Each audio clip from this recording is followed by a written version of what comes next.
I saw him in the chat earlier, rocking the Sagat, and again, rufianMX coming out strong with the Blanka-chan. Let's go. Oh, here we go. Sagat, Blanka, classic matchup, but Sagat beginning with some new school tech. Drive rush trying to get to the overhead, forcing Blanka into the corner, but Blanka fighting his way out.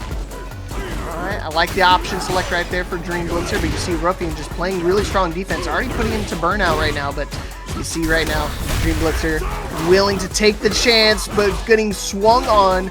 Gotta watch out for that DI, son. Oh, gotta watch out for the Tiger Cannon at point blank range there. Went for the Tiger knee, but got caught in the air, and there's the stun in the corner, and this should close out the round. Yeah, if I'm Ruffian, I'm really liking that because now you bait out a level 1 and you still won the round right there. Look at the resources that you have access to. You have 2 full bars, basically going to be working on the third here in this round, but no reaction to the DI this time. Thought was maybe going to go for a counter, but this time going to be met with the bare knuckle brawl. Ate a full charge Tiger uppercut, but Ruffian immediately fighting their way out and using those resources to great effect, popping the level 2, getting the buff. Electric ball, and now Blanka-chan's out on the field. Yeah, and Ruffian's one of those players that does opt to use the level 2 buff up status instead of trying to go for a full level 3. Now access to another level 1. One more interaction should be dead. Did he bait him into pressing? He did, but he's got a long hill to climb if he wants to try to bring this back. Burned him out though. There's a good opening here. He's gonna avoid the block to avoid the Blanka ball, but then ate the crouching hit, and with that, Ruffian goes up on the first game of ParagOnline's ladder tonight. That was close, man. That could have gone any which way, but especially on either burnout. Way, yeah, especially on burnout, both of them were definitely on Diff's doorstep with Ruffian coming out victorious. Nice parry attempt right there, but still going to catch the throw. Nice throw break there. Tiger knee going to force some pressure, but there's the drive. Oh, nice reaction. Light work, no reaction. DI for DI. Rock versus Bigger Rock. Full meter for Dreamblitzer, but actually going to get crushed right there on their attempt for the DI once again. Parry still looking pretty solid. Defense is holding strong, but not for the throw breaks. Drive rush back and forth from both players. See Ruffian starting to enforce some of his pressure, but there's Dreamblitzer answering back, pushing in with the drive rush. DI gets blocked, and now tried to close the distance, but ate the low heavy for that. Low heavy, oh, is he gonna catch him? No, yeah, just a neutral jump right there just to bait out the level 1. He knows Dreamblitzer is very antsy when it comes to meter usage. Great bait right there and great punish. Very solid. He saw that happen last time. He got baited into it and he was ready to block it there. Now Ruffian's got three bars here. See if he's gonna use the level 2. Yes, he does. Pops the level 2 for the buff, like you said earlier. Interesting. Going for the cross up again, going for the tick throw. Finding options after option. Blanka-chan becomes a lot more volatile when you're in this buff state, but just when I say it, Dreamblitzer are going to be able to fight back, and with the uncommon Sagat finding its mark, drops the combo! Oh, it's heartbreaking! Just a little too early there. He was dropping, but he didn't drop into the super, and unfortunately that lets Ruffian recover and take the second game. Now Ruffian up 2-0. For those unfamiliar, Street Fighter 6, every game is a best of 5, first to 3 set, and Ruffian with a 2-0 advantage right out the gate. Yeah, that match definitely was a lot closer. Even that first one, I mean, granted it was still 2 rounds to nothing. Still, Dreamblitzer has an opportunity to bring this back, but Ruffian's just been guessing correctly every single time, just completely locked in. You would think he have those holiday nerves, maybe drinking 1 too many eggnogs, but this man is unfazed. Oh, it's already gone through. He's already like, look, holidays have passed, now we're fighting, and right now Ruffian is on set points already going into this final round, potentially final round. Yeah, the Grinch is definitely trying to swoop away and steal this round, and I mean, with a 3-0 victory, would definitely help you out with the standings a little bit too. Trying to go for the mix-ups, throws goes a little too long, but still in a great position. Back to the corner, caught him just staring at him and laying down on the ground. That's some taunting if I've ever seen it. Blocking the EX Blanka ball, and now Dreamblitzer pushing in with the Tiger Nexus, but unfortunately walked into a poke, and he's gonna eat the level 3 on a counter. That's it. GG, shake my hand. We were talking about how much he likes to use level 2, not one to use level 3 too often, but finally was like, how do you like the taste of your own medicine? Catching this super, what a way to close out. Any of the ladder formats before, but he's definitely made top 8 numerous times. Absolutely. Speaking of people who've made top 8, LeviHakai and itzfrankeflankr, two very familiar players to this format, coming in on the ladder, and they're going to be our second match of the night. Yeah, and this is one of those characters too. I mean, similar to Blanka, just very volatile in certain matchups. And then, you know, in this format where you can kind of play a variety of different skills, variety of different characters, it makes Honda kind of shine a bit. Yeah, it's one of those things where Honda has some very weird tools in particular matchups that tend to work better in other situations. Like right now, this is the situation you don't want to be in when you're fighting Honda, when you're backed against the corner, because Honda can just rush in and send you to the ground with the Oicho throw, and now LeviHakai is burnt out. Yeah, and I think right now Frankie's is going to keep doing headbutts, push him to the corner, and then catch an easy DI attempt to the wall. And you saw Levi try to press the buttons to try to get out of the situation, and the invulnerability phrase was just enough to be able to sneak a level 1 out right there and steal the round back. It was at death's doorstep once again, but Levi sending the message and saying, I'm still here to play. Yeah, I think Levi popped the level 2 there in that situation. It might have been just trying to close out, but it also costs so much on the resources that...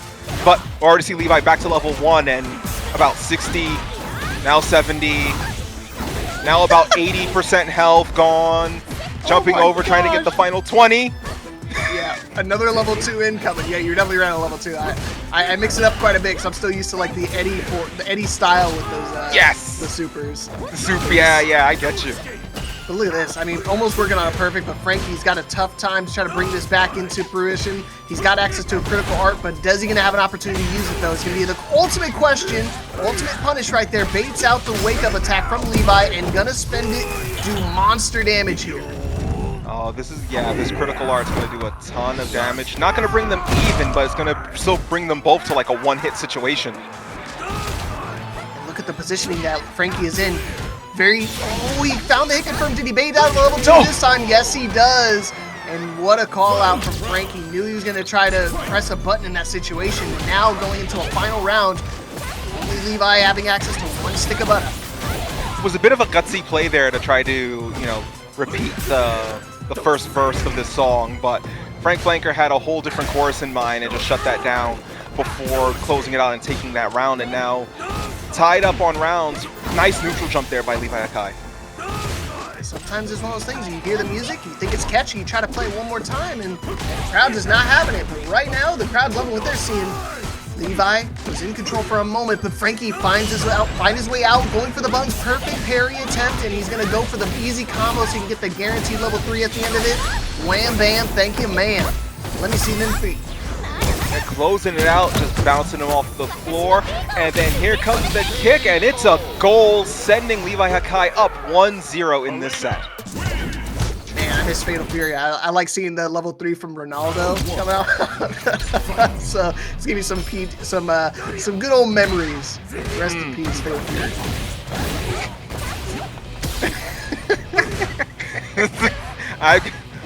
We'll get on that one, but right now, LeviHakai trying to push forward, trying to keep the momentum, and there it is, forcing FrankFlankr into the wall. Okay, now Levi in control. And all of a sudden, Frankie, you know, a couple headbutts here and there, and he's fought his way out of the corner the old-fashioned Honda way. But Levi got another message, try to go for a throw, but just out of range. And Levi's going to take full advantage. Is he willing to spend the meter here? No, he's just going to go for another reset just to kind of preserve some of that resources. And proved to be a smart play there. Is going to go into the next round with 2 meters here. So now LeviHakai has resources and the round advantage. He's finding the big lows there. I think it's one of the better range options without just a raw headbutt. But the only thing is you can't really confirm any combos off of that. So it's kind of a tough move to throw out, but it's nice because not many people are going to be ducking at that range when they're playing against Honda. Right, and speaking of range, I like LeviHakai keeping himself just out of range from FrankFlankr's offense. We're seeing Frank try to poke, and LeviHakai is like just out of reach, but there's the overcommit that FrankFlankr was looking for, and now LeviHakai thinking a little better about it, and now he's popping the level 3 to get some heavy damage in here and try to reset sort of the positioning, reset the distance here. Yeah, reset the neutral. But now you got to pay attention. A level 3 on the tables for Frankie. But is he willing to use it? Is he able to use it? Not gonna happen. Gonna get caught out again. Try to go for another tick throw, but gonna get caught out of range. And I think you already called it out. Like, Levi just playing at the perfect distance where you're just not gonna be able to get anything confirmable off of Honda at that point. So you need to find a way to close the distance and play a little bit more range zero neutral. Yeah, with Elena especially, Elena's, you know, long legs with the reach that she has is actually kind of deceiving, because you look at Elena's frame and it's like she's a very, you know, tall, leggy character, but then you realize the distance that she can actually hit you with those kicks, and you're like, oh, okay, this is still her range. You're kind of left wondering, like, what? Did that hit me? And it's like, yeah, take one look at the character and you realize, oh, that's what that can do. It's crazy that Frankie's been putting Levi into burnout pretty consistently throughout the match here. Every single time it seems like Levi's always in burnout, always having to find a battle, almost a battle against the meter. But you can see here, Levi not going to be phased in the slightest, already going to fight back and get it nice back into green territory. But now Frankie trying to dash in, finds the throw connection this time, but he's got to find a lot more if he wants to try to close out a round. Sneaking underneath the sumo smash. Now both players are in burnout here. Oh, nice scratch wheel to catch them on the anti-air. Avoids the throw. The slide! Oh! Still alive. Frankie caught him out of the air. What a call out. He's been going for that neutral jump so many times. He thought the headbutt was incoming, but instead it's going to be the airborne ballistic missile catching him out. It's one of those things where you see something enough that you're like, oh, I can just counter this, and you start to anticipate it too much, and that can work in the other player's favor as a form of conditioning. And you saw that perfectly executed at the end of that round, conditioned them to do the neutral jump and caught them in the air with the sumo smash. Yes, sir. No shampoo, all conditioner. So now I feel like Frankie's, you know, established that seed for the first two games. He's got the third and fourth and fifth potentially to try to bring it back into fruition. He definitely can do it here. Still time on the clock. It's never over till it's over. Especially in Street Fighter 6, it's just the question of, does Frankie have the data to kind of turn this around? Does he have the information here? Definitely doesn't have the range. Jody finds the punish counter. Is he going to be willing to spend the meter? I think, yeah. Oh, a level 3. That's a lot. That's a lot. I mean, this closes. I mean, this gives him the game. This is for the game. Oh yeah, it's for the game. I'm looking at the wrong round count anyway. So yeah, it doesn't even matter. I got a little scared, man. No. It was good. Yeah, he went for it because it's like, this is for the game. Go for the level 3. Just end it. And besides, in some situations, you look, it's like, if you could take the round, why not spend the meter? It's that sort of juggling act. But in this situation, yeah, it was a perfect call to just use it and close it. And right now, Flanker's on the board. Man, maybe I've been hitting eggnog too much, man. I'm not even looking at the right round count. Oh, perfect parry. Even the lows are susceptible to catching this parry attempt. You see Levi just dashing in deep, just trying to keep him into that corner position, but buttons galore, finds his way out. Oh, drops the combo, and Frankie gonna take full advantage of that drop.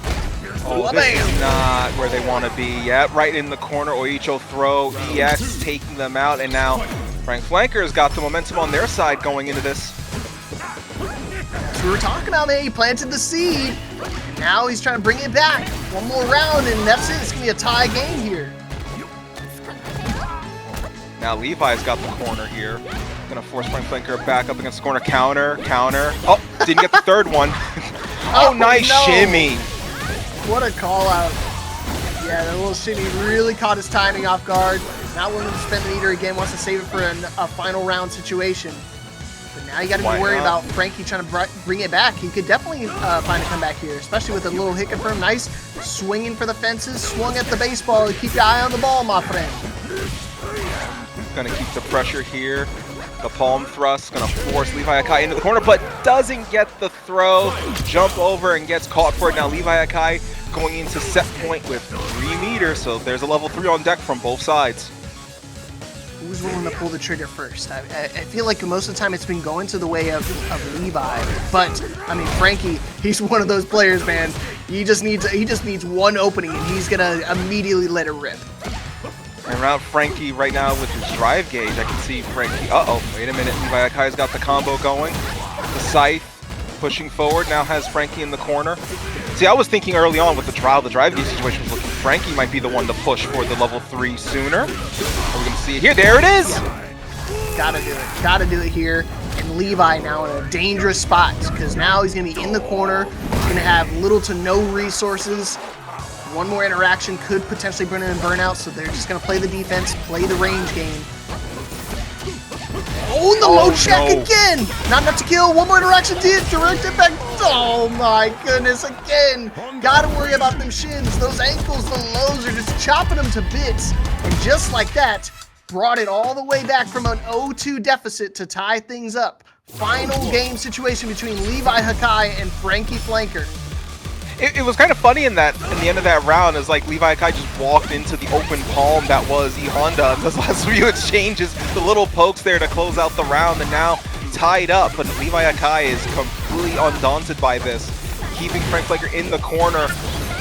Punish counter again, building up meter. Oh, and there's the throw, and now momentum is completely reversed. Dude, that is incredible. That he got the throw baited, got caught up again, and still willing to go for a throw off of another whip. Opportunity for Levi, and returning the favor, low for low, blow for blow. Set point again for LeviHakai. Let's see if we can actually close this out here. Frankie's going to take us to the almighty final round. Oh, LeviHakai opening this round the same way as the last round, forcing the pressure, putting Frankeflankr in the corner, and going for the level 3 now. Gotta do it, man. Look at this damage, and even if he finds a way to miraculously bring this round back, he's got a big hill to climb. He's got time to build up enough meter, and it's not gonna matter. He's gonna stay ducking, and he's so worried about the ankle. He's got to worry about those overheads and the feet. It's gonna come on for your head. This is to use. It's the actual commitment of actually pulling the trigger and using it is a whole nother story. So let's see. Let's see some new matches. I wonder if these guys are on left side. As well as things that I'm hoping maybe next year we could talk about it too. Getting to know what the competitors are playing on. I think that's something really interesting to talk about as well. I think that's always a neat topic to see, or to hear about rather, what the tournament players, what the competitive players are actually using, especially in like tournaments like this, that some people look as it's an online tournament. You know, you don't come in with the same mindset as what you're traveling with, and some players will be more prone to playing with like a stick or something like that in these situations. As we see right now, Ultima Sigma Rizzmas. That was yeah, I was like, man, what kind of name is that? And I go to look at their profile and even their pictures. So they're fully committed to the bit. But right now, they're going to be fully committed to this poison unless they can try to fight their way out. Largent Green was in a pretty good spot, but a drop gives Sigma Rizzmas an opportunity. But the only opportunity you're getting is to walk right into my projectile. The projectile with the poison bubble to send Sigma down and give Largent Green the first round advantage. Oh, nice sidestep, or excuse me, nice backstep from the throw. And now we see the momentum going on Sigma's side, but Largent fighting out of the corner, and unfortunately getting tossed right back in. Yeah, we don't see too many, I mean, from either of these characters, very low in terms of the pick rate, and that's what I was talking about. That's why I love the ladder format, because you get to see a lot of these uncommon character selections, both the Terry Bogart and the A.K.I. Yeah, and to that point, we saw LeviHakai earlier playing with Elena, and I believe last time when I was doing commentary for ParagOnline, LeviHakai switched to a Manon, and you do not see Manon in any of these events. But what you do see is the chase down following the fuck you. And you can see Sigma taking us to a final round here, game number 1, first to 3 action all the way through tonight. So definitely going to find some opportunities to change the tempo, change the option select of the match. Sigma making good use of the fire kick, the low then high. Oh, nice! Leaping clean over the power wave. And with that, the level 3 is, I believe this is going to be a burnout on Sigma. It's going to be close. Yeah, I was going to say, if it's not burnout, it's dangerously close, but it's not going to matter. He still did DI. He had just enough to be able to sneak the DI out. And he's not going to be able to do a big combo to be able to confirm into level 3. But alas, he still did quite a bit of damage to Largent Green. But now chip damage is a factor, so he has to try to find his way out of the corner. Yikes. DI at the tip range to be able to find the wall. And Largent Green taking game number 1, looking for their first win of the night. Very good call to do the DI at the range that they did. If they did it too close to the wall, Sigma might have been too aware of that and then popped the level 3 just to catch them for doing it. I know I've been in that situation where I will do that, but I do it a little too close and they see the wall and they just pop level 3 when they see it coming. So it was a really good call there from Largent Green to do it at the distance they did and just barely catch the wall to close out the round and get the win. But now Sigma forcing Largent up against the wall to start this round and is now trying to get something going, but is now burnt out again. Sigma's drive gauge control is kind of putting them in bad situations here. It's leaving them without much to work with. Got him with the cross up, trying to fight his way back in, but again, when you're in burnout, fighting against an A.K.I is just terrible. I mean, granted, fighting in burnout in general is terrible to begin with, but especially against an A.K.I where she already has opportunity to kind of chip you down with poison damage, makes it dangerous. But hey, how do you like them apples? DI back in the corner, an easy combo conversion with the power of Geyser to be able to close out that round. Rizzmas still alive. Sigma saw the situation and just looked and said, hey, anything you can do, I can do better, and closed it out with a DI up against the wall, got the stun, and now Sigma has a round up, but Largent Green not going silently into that good night. See, she's got a lot to say, a lot on her mind. Oh, here we go, the old-fashioned way, just buttons to get out of the corner. I'm surprised that Largent Green was going to give him so much space, but I think that's where you kind of need to play at anyways. I think the optimal range for A.K.I is like range 2 or 3, so not up close and personal like you normally see in the corner. For sure, because A.K.I has a lot more range to play with her moves, the way she can move in, and a lot of her stuff involves her like backing away and creating that space anyway, but being backed up against the wall is not where they want to be. That's going to be enough to kill. Access to a critical art as well, so you get the bonus damage, bonus little animation. Here comes the big one! Pow, baby!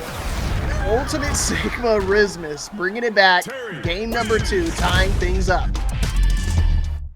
And one apiece, Largent Green and Sigma, and we're going to just keep running with it and see what happens. Right now, we've seen it shift both ways. We've seen both players kind of adapting as it goes on, and we've already seen a lot of, using your strategy against me, I'll use, this strategy against you. We've seen a lot of that from both players, so now, ooh, nice use of the power wave, or the round wave, I believe, in that situation, to kind of force Largent Green back. I appreciate the top level, like the neutral and stuff like that, but at the same time, I really enjoy like the clash of styles where you get at this spot right here, where they're both excellent in their respective styles. So then you see a lot of buttons being laid, a lot of crazy options being used out, like going for the DI at that tip range right there, almost found the connection, but luckily Largent, once again, staying at the optimal distance where you try to reach for it and you're going to get, stick your hand in the cookie jar. Sigma knows exactly like how to push their way in as well. It's just Largent's been able to kind of weave in and out, like you see there, jumping back, then jumping over the incoming power wave. And now Sigma, broke through the DI. Yeah, 2 hits from the power wave, then an extra hit afterwards breaks the armor. Yeah. Okay. And Largent Green now in a really good spot here. Yeah, DI, I smell that coming from a mile away. And now he gives him an opportunity to charge it back. I hope he's not willing to spend any of his DI or his drive meter here. He's not willing to, but now in a pretty big deficit and just getting caught through the string. Rizzmas, final round again here, game number 3. Tied up here. Rizzmas with the back and forth here. Oh, and just walked right into the poison. Hit that straight to the face, unfortunately. Oh, man, try to go for the EX power, guys, but unfortunately going to get caught out. Wake up DP and spending all of his meter, and there's not enough hits to be able to break the armor this time. And now you shall watch the movie. I'll tap you senseless, blow you to smithereens, baby. Game number 3 going to the way of the green. Painting their magnum opus with the claws of Yatsu, closing out the round, and with that, Largent Green up 2-1 to go into Game 4. Right, Rizzmas, again, not out of this fight in the slightest. I think that match was definitely a little bit closer, but again, that's where I was talking about the clash of styles. He's very buttons heavy, very offensive approach, but sometimes it may get the better of you. Tech roll to be able to get out of harm's way, but still, for Terry Bogard, that's just one little burning knuckle away. Serpent Lash, but as you said, that burning knuckle and looked like Sigma was looking for it, but Largent Green is fully aware of the dangers that would pose. Ooh, tip range, he said, low for low, I can do a low better. Good to see getting counter hit once again. There's so many options that he's willing to just press into.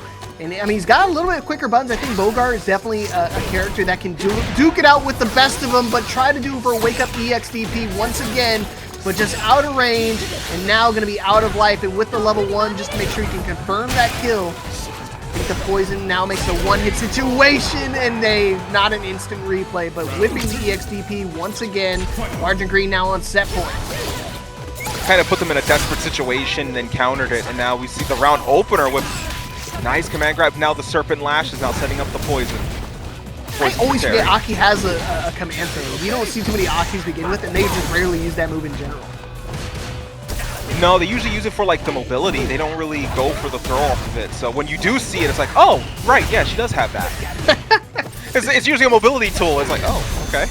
Oh no, he's ready for it this time. He is still in burnout, so he's not going to be able to get a crazy combo conversion, but this is going to be enough to kill with access to level 3. And now we're going to a final round again between these two. But Largent Green still on set point. Rizzmas trying to create another holiday here in December.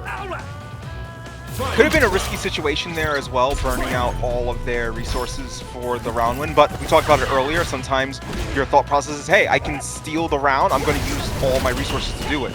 But now Largent Green has all 3 meters here, so could be a dangerous spot. We've seen what Largent Green's level 3 usage can do. Okay, nice parry usage. Not going to be able to react in time for a DI this time, but hey, just going to use the drive to be able to get out of harm's way. Largent Green, pretty down bad right now, but still has access to a level 3, so we could see one little combo conversion to be able to bring it back. DI gonna power through once again. Is he gonna use level 2, just level 1? Power Geyser, one more hit. Oh, he's gonna block the full string, still alive. Oh, the trade. Just went for one last poke to try to get something going, but the trade unfortunately went in Sigma's favor, and now we are tied up 2-2 in our final game. Can't have it any other way here, Regent. Let's go. Final game between Ultimate Sigma Rizzmas and Largent Green. Who's going to move on and get their first win of the ladder? Green's been using their mobility really well, using the Sinister Slide to get out of the corner situation, but unfortunately Sigma's been starting to clock them for it and has been catching them on the way out. Predictable! I love it. I love to see it, dude. Oh, not a big combo conversion. Yeah, they scaled it quite a bit anyway, so it's not like you miss out on a huge bit of damage, but definitely could have maybe tried to carry to the corner. Again, another crucial drop. DI again! A little pixel is all I need to be able to close out the round. Easy Dragon Punch. Let's go, baby. Set point for Ultimate Sigma. That's an unfortunate situation there, especially with how the hits were coming in. One more hit would have broken the DI, but unfortunately only 2 strikes landed, and it allowed Sigma to take that win, putting them right now on set point. But the momentum has shifted in Green's favor here, kind of keeping Sigma on the back foot, and now controlling the distance, controlling the spacing. EX! Wow, EX Rising Tackle, catching them on the way in. The Largent Green is just keeping the offense going. It's going to pop a level 1 to burn out and do some damage. Yeah, it's going to do some extra chip damage as well, so you got to be careful. The poison really starts to add up over time. Here we go. Dashing in once again. Again, that string is, he's lucky he didn't try to parry that last hit. It's not guaranteed, but either way, it's just going to catch an easy, confirmable low mid string and be able to take us to a final round.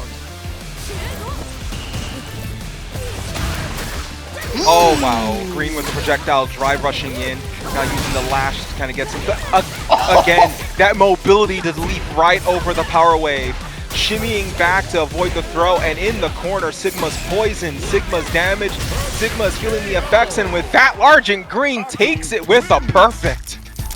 Wow, one EX fireball attempt from Rizzmas just spelled utter defeat for him. I mean, it was very close all the way until that very last round, and one strong read from Green just a lot more to the kind of the lore and the potential the character has always been displayed to have as a whole. But as we go into our next game, speaking of potential, Jamie, EC with the Jamie versus Cancel on Bison.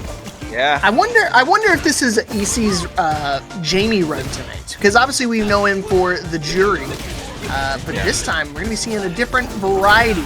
Gonna be a little eggnog heavy, if you know what I'm saying. Yeah, there's gonna be a lot of libations going on with EC's Jamie. They're already on 3 drinks right now, and they're gonna go for the 4. And there it is. The buff has been activated, so now Jamie as a character has been unlocked. Yeah, this is the unhidden potential that you can really start to milk out. But you see, Cancel's doing a pretty good job at battling back. Be able to use a Psycho Crush and be able to close that distance. And I don't know if this is going to be enough to kill, but this is definitely going to hurt. Yeah, definitely not going to kill, but in burnout situation, EC just going to press the buttons to get out of harm's way. Reversal just to get up. But still, one more interaction, one hit for both of them. Oh, yeah! Went for the knee press nightmare. EC jumped up, caught the jump kick, and EC closes out the round, and now is going to start. He has to re-get those drinks. Yeah, it's mostly not. I like how certain characters be able to maintain the stacks throughout the rounds. Jamie is not one of those characters. We reset that every time, please. They looked at that and was like, no, we cannot allow this beast to be unhinged at every opportunity. EC was unable to disarm the bomb on him, and now Cancel just sets him up with another one. Okay, nice, good call. It's gonna be able to stack up some damage once you add that minefield onto him. See Cancel still in a pretty good spot, willing to just press the button and willing to put himself into burnout. And now EC, yeah, letting the hair out. And what a conversion, even through airborne, he's still able to get that float and still able to persist through. Not close enough to get the wall splat, but he's gonna be able to get it this time, or even just get it through with the armor. Gonna crash through.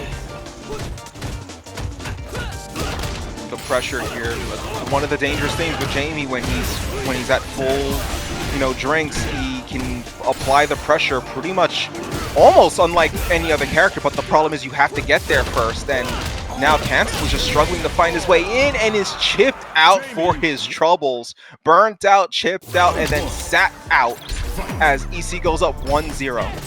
So smart. Yeah, you purposely use that string because there's no gap that you can sneak a level 3 in there. So, I mean, he saw that Cancel was so low, willing just to go for the chip damage. Not going to get anything crazy damage off that, but hey, chip kills at the end of the day.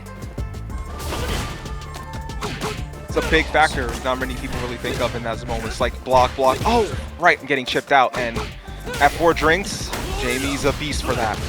Oh man, we were talking about the beast. The beast has been unleashed. In the corner or whatnot, he's trying to fight his way out, he's trying to go for jumps, and he's even trying to use a DI. Not on my watch.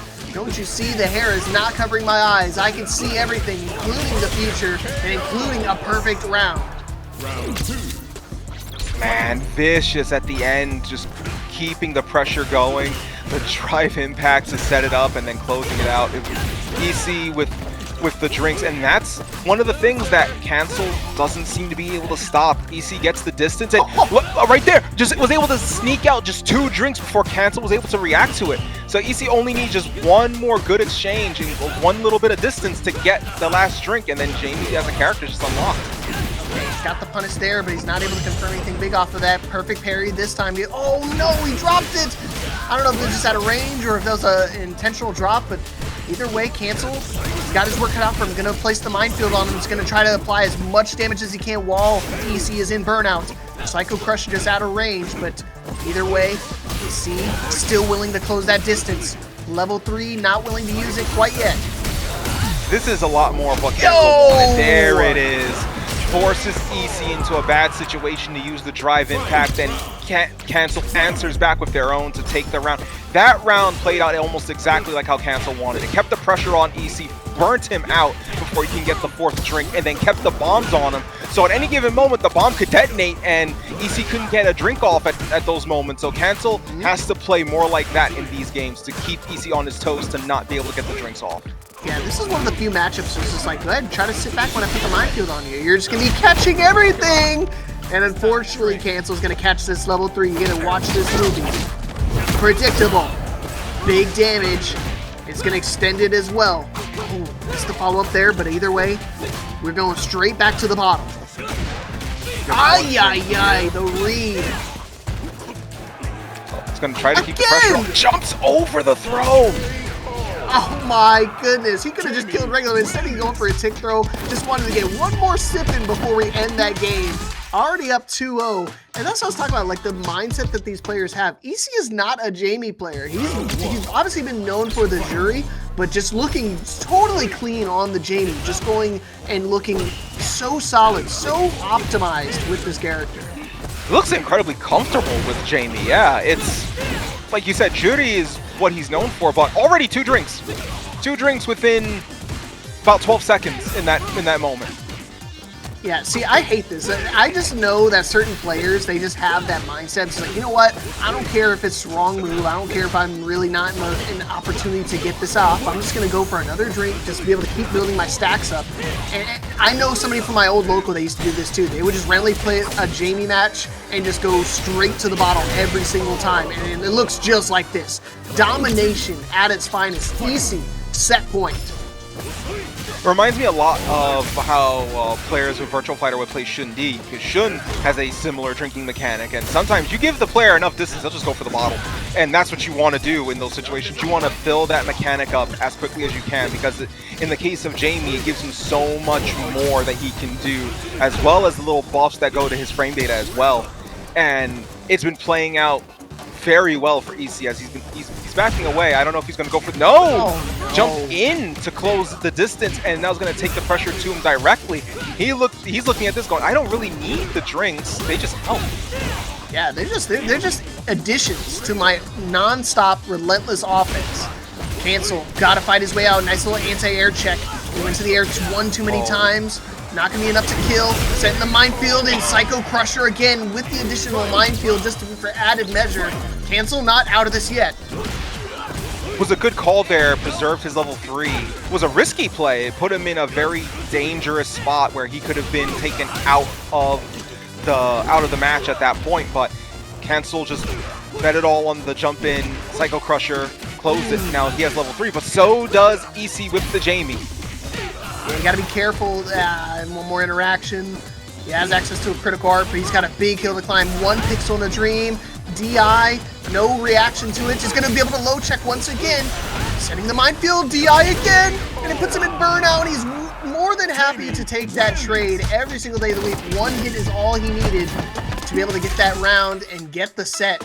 And a 3-0 clean domination for basically the only character I play because he's the one who feels the most familiar to me. But speaking of familiar, Largent Green with the A.K.I against Dreamblitzer Sagat. We've seen both these players before, and this is going to be a very enticing matchup, seeing how Largent's mobility played against, you know, the Terry earlier. Yeah, what a perfect transition. We were talking about familiarity, and we've got to see both of these players early on in the actual ladder. So now we get to see them one more time. This time, going against maybe a lot more formidable foe when it comes to Dreamblitzer. Double direct impact in the combo? I don't think it's optimal. I haven't gotten to try out Sagat's combo routes, but I can definitely tell you that is not the bread and butter. Well, you know what works is what works, and it got Dreamblitzer the round win, so we don't question. We don't ask these questions. We just kind of just let it happen and be like, okay, it was optimal. We just nod and accept. It's like, yes, it was optimal. He did win the round, so I guess I cannot say anything. It's like, did it win? Yes, it's optimal. It won. But what if, no, it won. No, do you look at the round count? Look at my lead. Look at my life lead right now. It is unstoppable. Look at my level 3. Unstoppable. Look at me break their leg and then break their jaw at this moment and get a perfect to close out this round. Do not speak to me about optimal. Yikes, man. Pulling a Jake Paul, popping that jaw right off its hinges. Smiling while doing it, too. Oh, get a load of this guy. Okay, hold on. Largent Green trying to fight back, but the guy instantly going to bet with the DP. And a perfect parry attempt from Largent Green. Going to push him into the corner, and it's still some poison damage as well. That's one thing I like about A.K.I is, I mean, sure, you don't have to worry about too many options and unless you double direct effect too. What is going on with these guys' combos? Unfortunately, didn't really get the wall. Oh, nice throw. They saw that coming. They knew the situation. Their back was against the wall. They saw the DI coming. They weren't letting that happen. Yeah, and I I don't think Sagat's got some vulnerability frames with his level 1, so he had to go for that throw in that situation. That was crucial. I believe you're correct. If not having no invulnerability frames, easy for me to say, it's a situation where his startups are slow for his supers. And I believe that's one of Sagat's big hang-ups, where his supers just have really slow startup, and that leaves him vulnerable in its own right. It's alright. We can make it up for these Tiger Knees. These Tiger Knees be blowing people to smithereens. Uh-oh. Speaking of which, we're going to take him to the corner. Oh, it baited a throw attempt. Level 1 here for Largent Green. Big poison damage, and now one more interaction, and just stuck his hand in the cookie jar way too deep, and he saw it's going to get ripped clean off. I love Largent's use of Sinister Slide to get out of those corner situations. Dreamblitzer thought they had the perfect opportunity to drive rush into the overhead elbow. Largent just slides out, and there's the Serpent Lash, and now Largent, just like that, ties it up. Double jab right there. What a call out. Yeah, like it's one of those things you can't play so fearful. Like when you start to get put into that loop of offense against opponents, you've got to find a way to check yourself out. And even if you get trades in those situations, you just saw exactly why you want to go for a trade. Largent Green had a one-hit situation, took the double trade, and took the win. Yeah, but right now Dreamblitzer gets the throw and gonna try to push in. Tiger Nexus gets the counter, and now with that, Blitzer has got the opening they've been looking for. Looking for another Tiger, but Largent Green got another story to spell. Tip range for the drive impact. Good call. Full charge heavy Tiger uppercut, rushes in, and now Largent's at a bad spot in the corner with one hit, and there it is, the DI to close it out, and Dreamblitzer gets the round. Yeah, you got to be careful. He was trying to check up with those jabs again, but unfortunately not going to be able to react in time for the DI. They've committed to a button too deep, but you see right now, Largent Green immediately going for the Serpent Slash and put himself into the corner again. Right now, backed up, the pressure's going. Largent Green's burnt out now too. What did he do? There's going to be a DI. God. There it is. DI dead, bro. Yeah. My jaw. Oh, he dropped. He tried to go for a level 3, accidentally got the oh my gosh, DI, one too many times. Largent Green, still an opportunity, critical art as well. It's gonna end the combo early, going for the loop. Maybe thought he could go airborne, but unfortunately the Tiger Knee's gonna be able to close things out. Largent Green had an opportunity, but Dreamblitzer shutting it down. Very unfortunate situation there. Like you said, opportunity was there. Opportunity knocked, but unfortunately the door remained shut. Dreamblitzer closing it out and taking it just barely. That could have been disastrous on Dreamblitzer's end. All right, don't count him out though. Still alive and kicking. Oh my goodness, Dreamblitzer just closing the distance time and time again. That's what's so scary. I mean, sure he's got a little bit slower moves, but he can close the distance very, very quickly. Almost in a heartbeat, just rushes up on you. And, oh, right there, Largent just jumps over the Tiger shot, and it's the throw, and that's going to put them in the corner now. He's chucking him, man. Just hella far. Yeah, just a Beal throw. Just grabs him by the head, just yanks them into the corner. That's what I need my chiropractor to do. Ah! Full demonstration there. All right, here we go. Set point for Dreamblitzer. See if he can try to close things out. Put him into that chiropractic glaze. Oh my goodness, DI. Largent Green, the perfect time. Poison damage keeps on ticking up. Low checks as well, just to be able to kind of add some more damage to the fire. Nice DI counter. And Dreamblitzer's got a level 3. I wonder if they're going to use it to spark the burnout. Yep. This, I don't know if it's going to spark the burnout, but it's definitely going to let them recover drive gauge and do quite a bit of damage to Largent Green's drive gauge. Yeah, I think it's one of those things he was kind of waiting for the unique getup that Aki does have access to. Rolls underneath. An immediate level 3. All right back at you. I like it. Yeah, it lets Largent Green restore their own drive gauge now as well, because now they're back to 3 bars. Oh, wow, what a call out. Green looking... Oh, that's unfortunate. No. He actually jumped over him so far that the DI, or the DP on Wake Up was actually going to whiff there. I don't know if that was a read or not, but if it was, that was clean. I think if they use another strength of that Tiger Uppercut, it would have went in Dreamblitzer's favor, but unfortunately the EX carries a little too far forward, if I'm not mistaken. And I think that might have just been an unfortunate, you know, right idea, wrong power level. Okay. Final round here, game number 4. Green, Largent, has an opportunity to try to bring this to a final game, but he's got to deal with the onslaught, the barrage of the Sagat. In a corner as well, dangerously close to burnout, and it goes underneath the drive impact. No, it did it again! Not able to get punished this time though.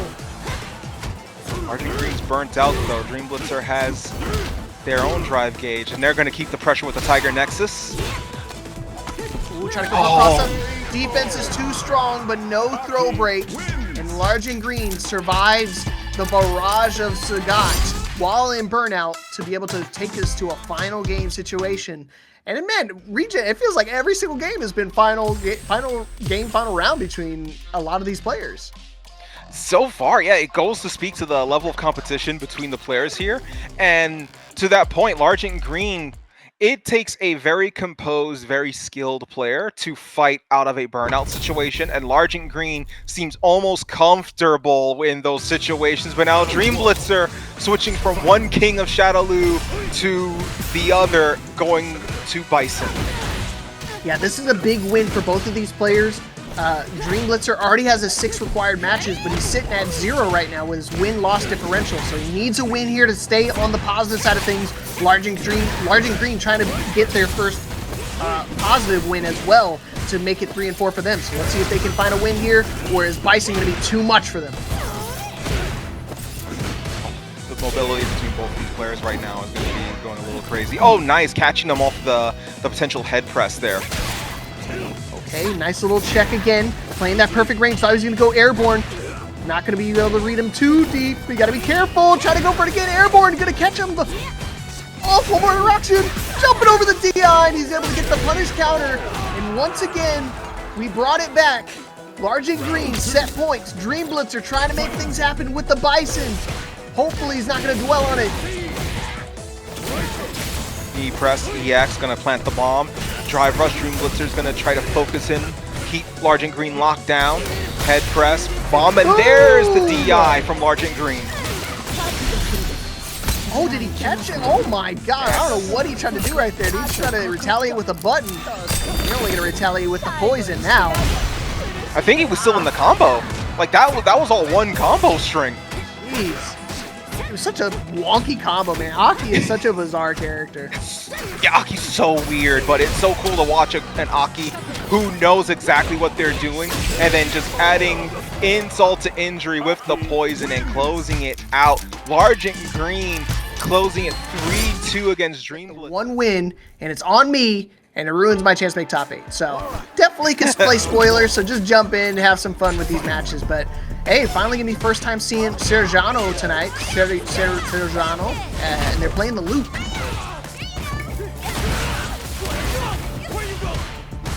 Luigi Plus, another first time we're seeing them tonight. Not typically we're gonna see them on the Kimberly, but hey, we've seen strange things happen. I know Ouija does play a lot of characters. I believe they mainly play Rashid. So maybe just maybe taking a break from the DLC, wants to go back to hometown base characters. Yeah, I've seen a little of both from Ouija in the past. I've seen the Rashid, I've seen the Kimberly. You know, he's been known to play both characters, both very speedy. They're kind of different but same in their approach. You know, both very speedy, both very in your face, but they both play with their speed in different manners and in different ways to set up.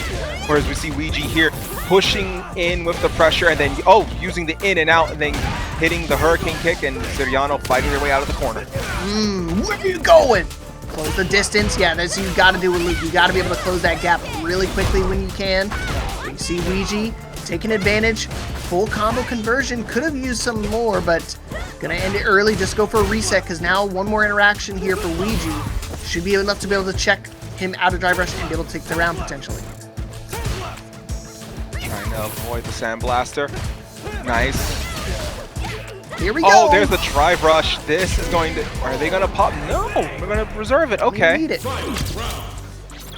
It would have been interesting to see if they would have popped it just for the buff to go into this round 4 with the buff active.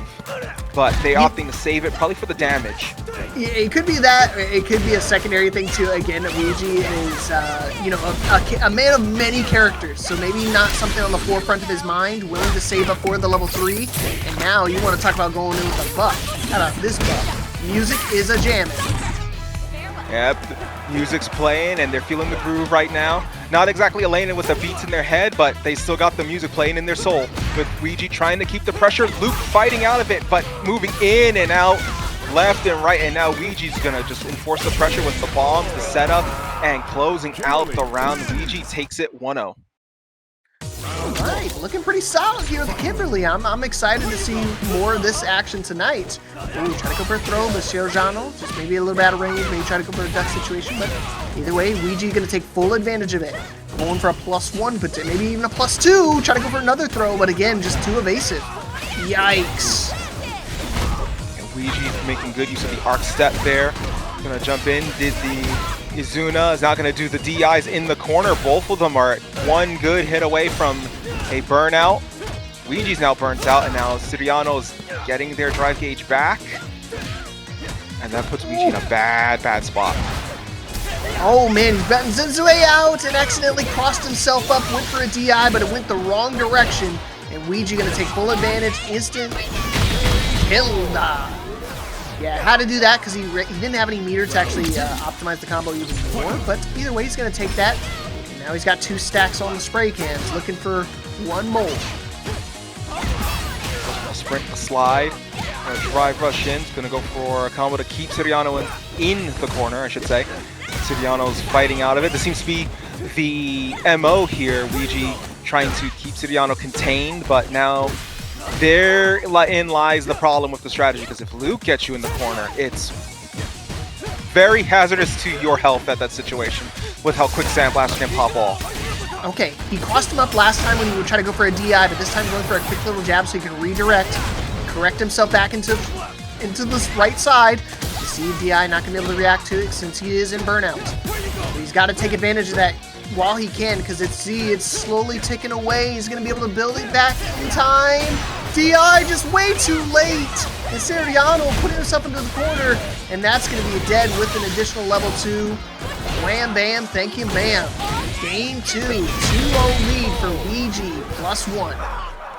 The Bushin scramble taking out Siriano, and like you said, 2-0. Luigi just taking full advantage. Are we going to go right into the next game? We are. We'll go straight into game 3. All right, Siriano's been showing some signs of good options that you see right there. Perfect parry attempt from him, but just not able to capitalize and get the momentum. He keeps getting like these one-off situations rather than building subsequent fight wins over and over. Luigi's too slow.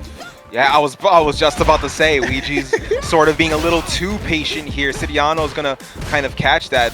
One of the things Luke's good at is just catching when someone's being a little too scared to jump, and right there, just pushing forward and getting the throw.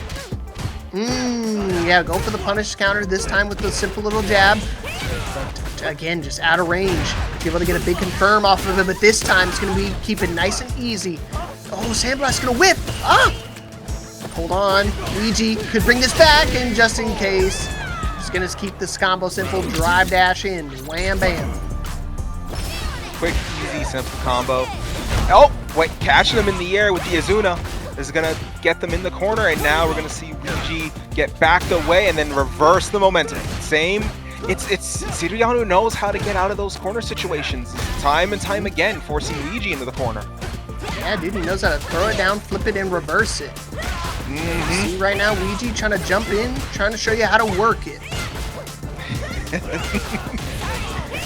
Oh, nice. The arc step in the corner, pushing Siriano in, and now this might be the opportunity for the just going for the level 1. Okay. Yeah, wants to preserve some of the meter, and it is going to be enough to kill. I thought he might survive with a pixel, but yeah, definitely had to use at least some sort of meter there to be able to confirm that kill.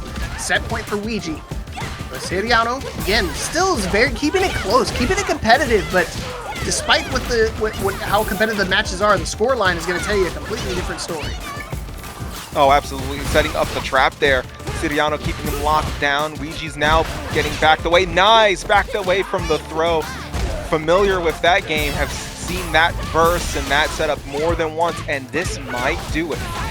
Yeah, level 3. And that should be enough to be able to close out the game, close out the set. 3-0 victory here for Ouija, +1.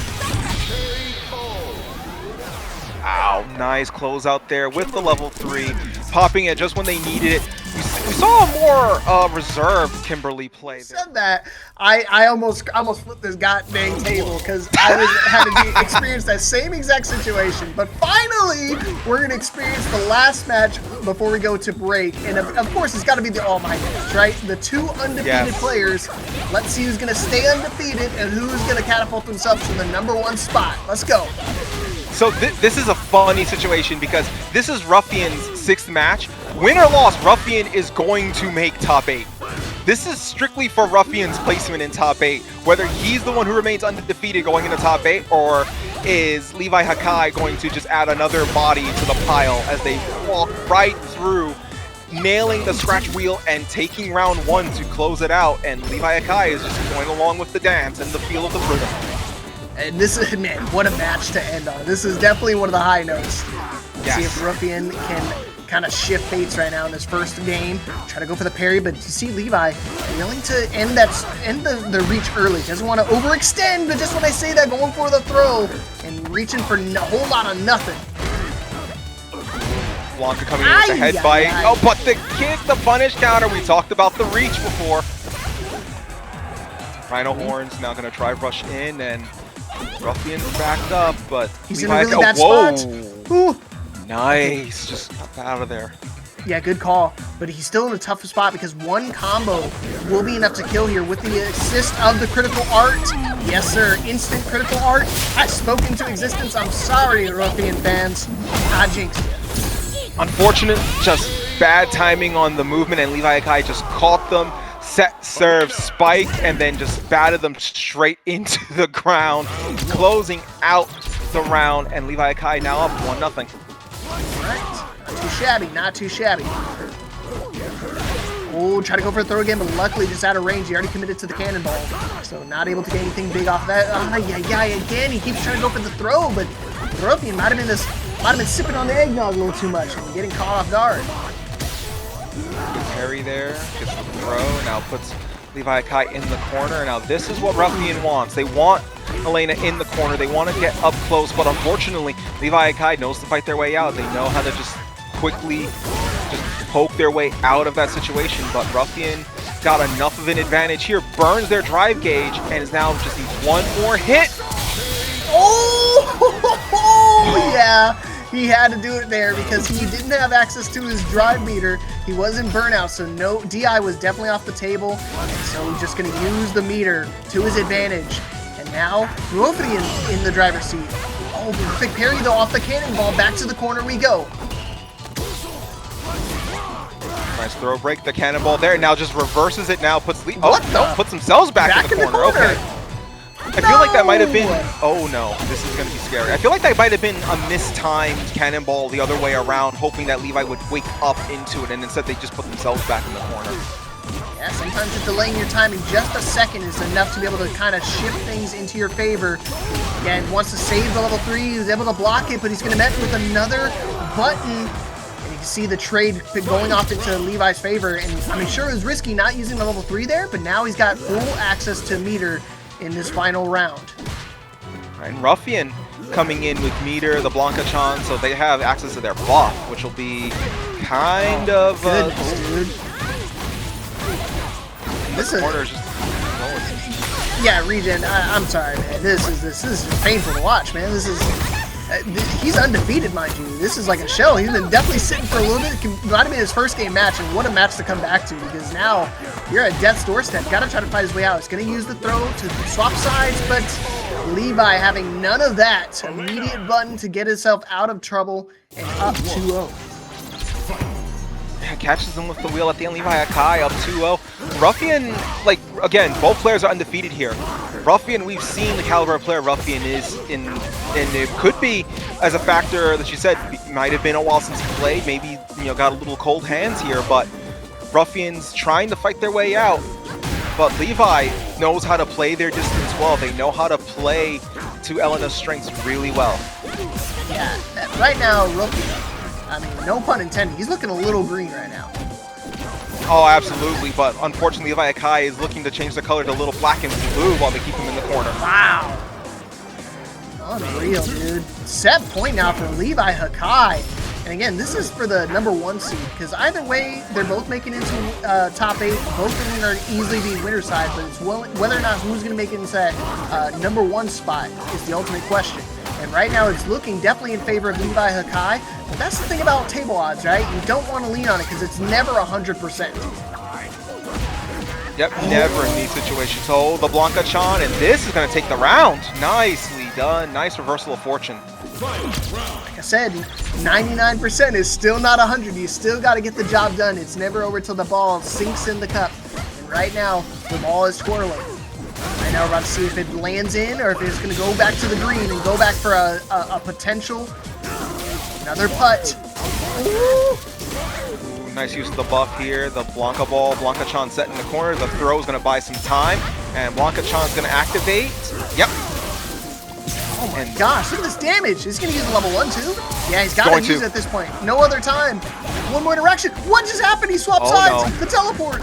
No way. Levi, you're not going to make this comeback. Yeah, it is not going to happen. EXDP from out of nowhere. Ruffian finally waking up. And what a perfect time to do it, right? Right when you're about to get sent down and lose, you just come back and come back strong. Maybe had to shake off a little bit of like the delay between games that they had there, kind of like shake off a little bit and then come back in, and we're seeing Ruffian kind of play a little bit more like themselves here. Yeah, definitely going back into form. Now Levi in a corner situation against a Blanka with full dolls. Tough spot. Ruffian's close to burnout though. This is going to be a rough situation. Drive impact. There it is, the burnout.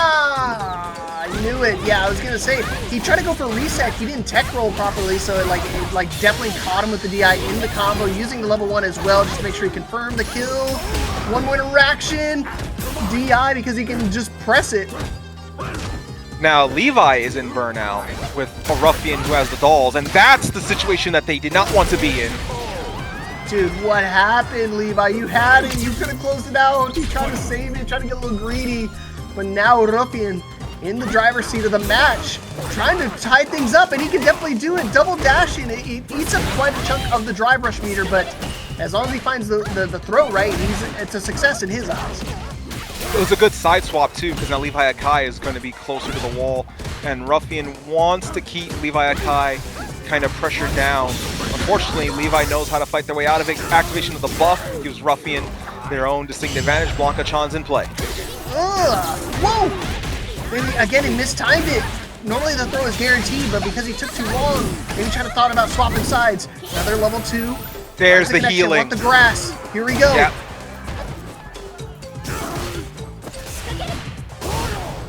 Oh nice. No! Good defense from both players. Dude, he tried to go for another EXDP. Not going to pay off this time. LeviHakai back on set point, but Ruffian still not out of this yet.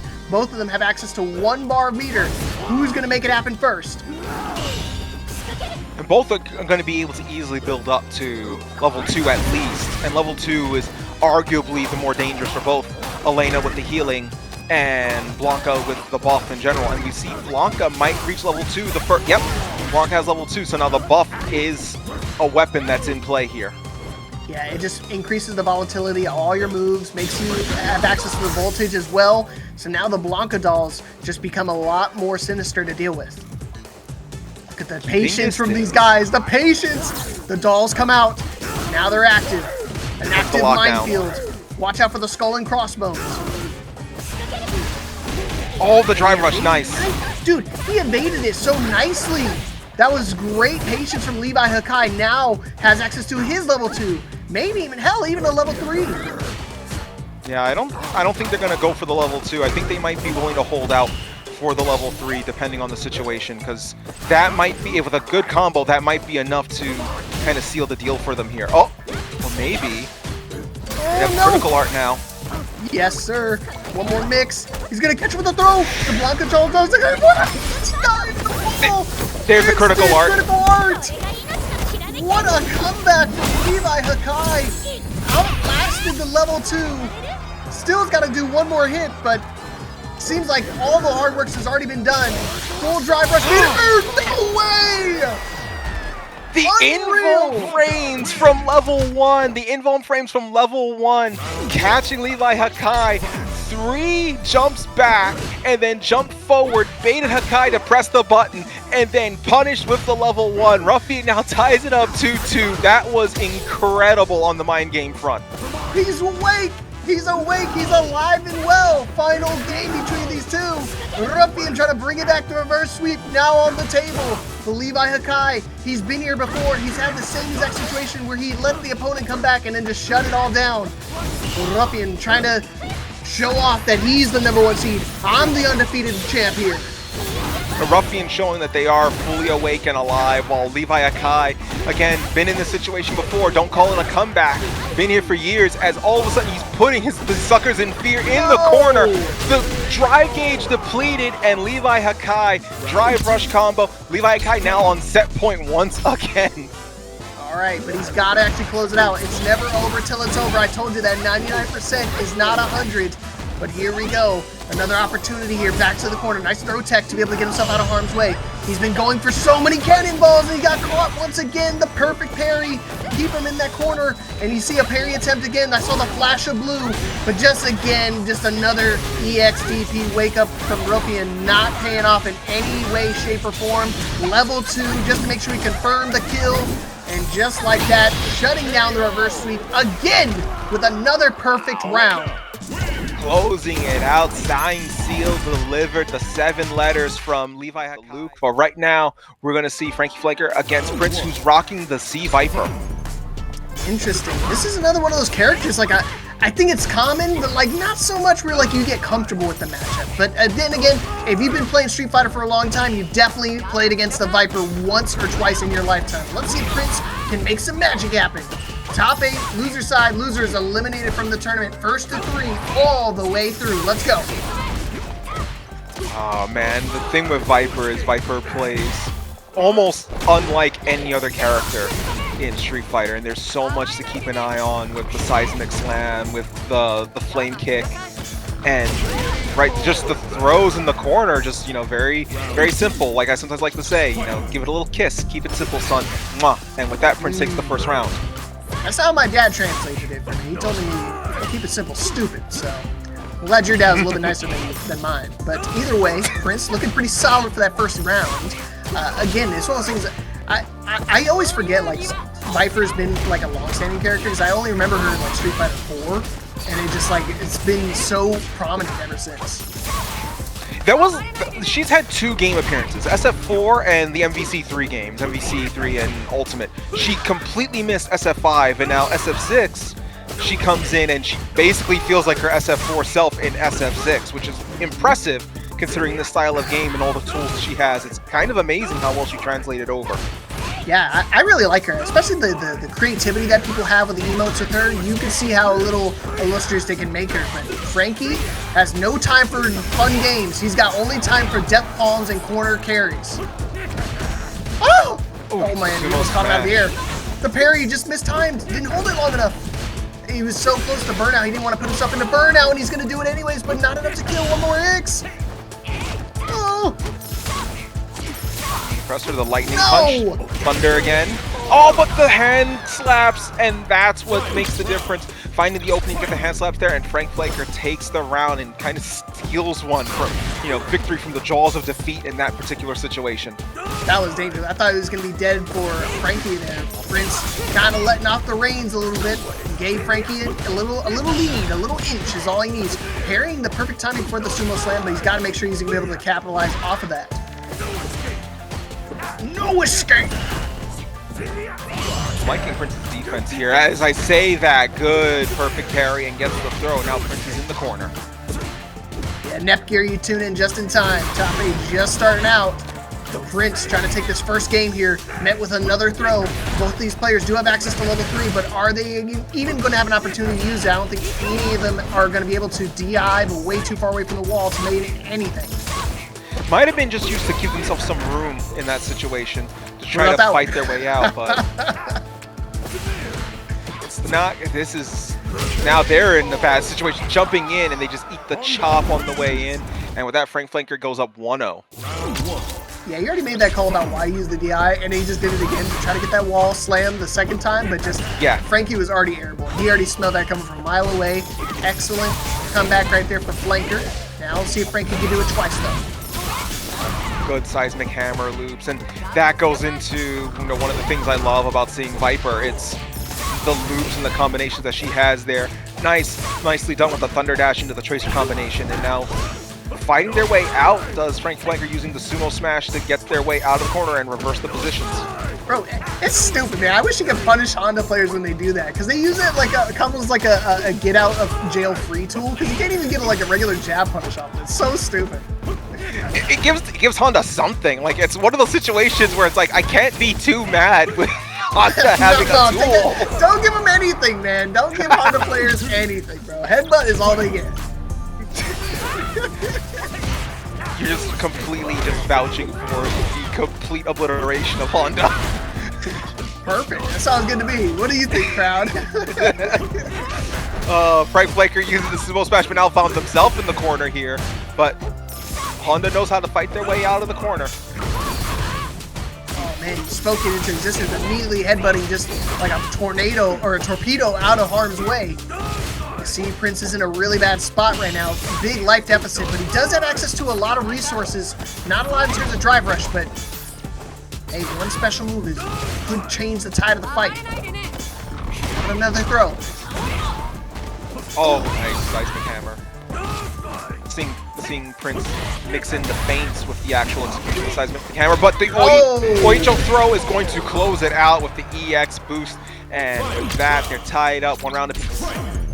See, that's the high risk, high reward situation. One little hop would have changed everything right there.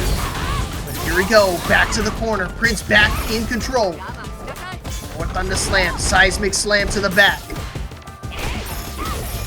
All these low checks paying dividends. One more mix, one more low confirm into an instant level 3. Would be enough to kill. He's got to find an opportunity though.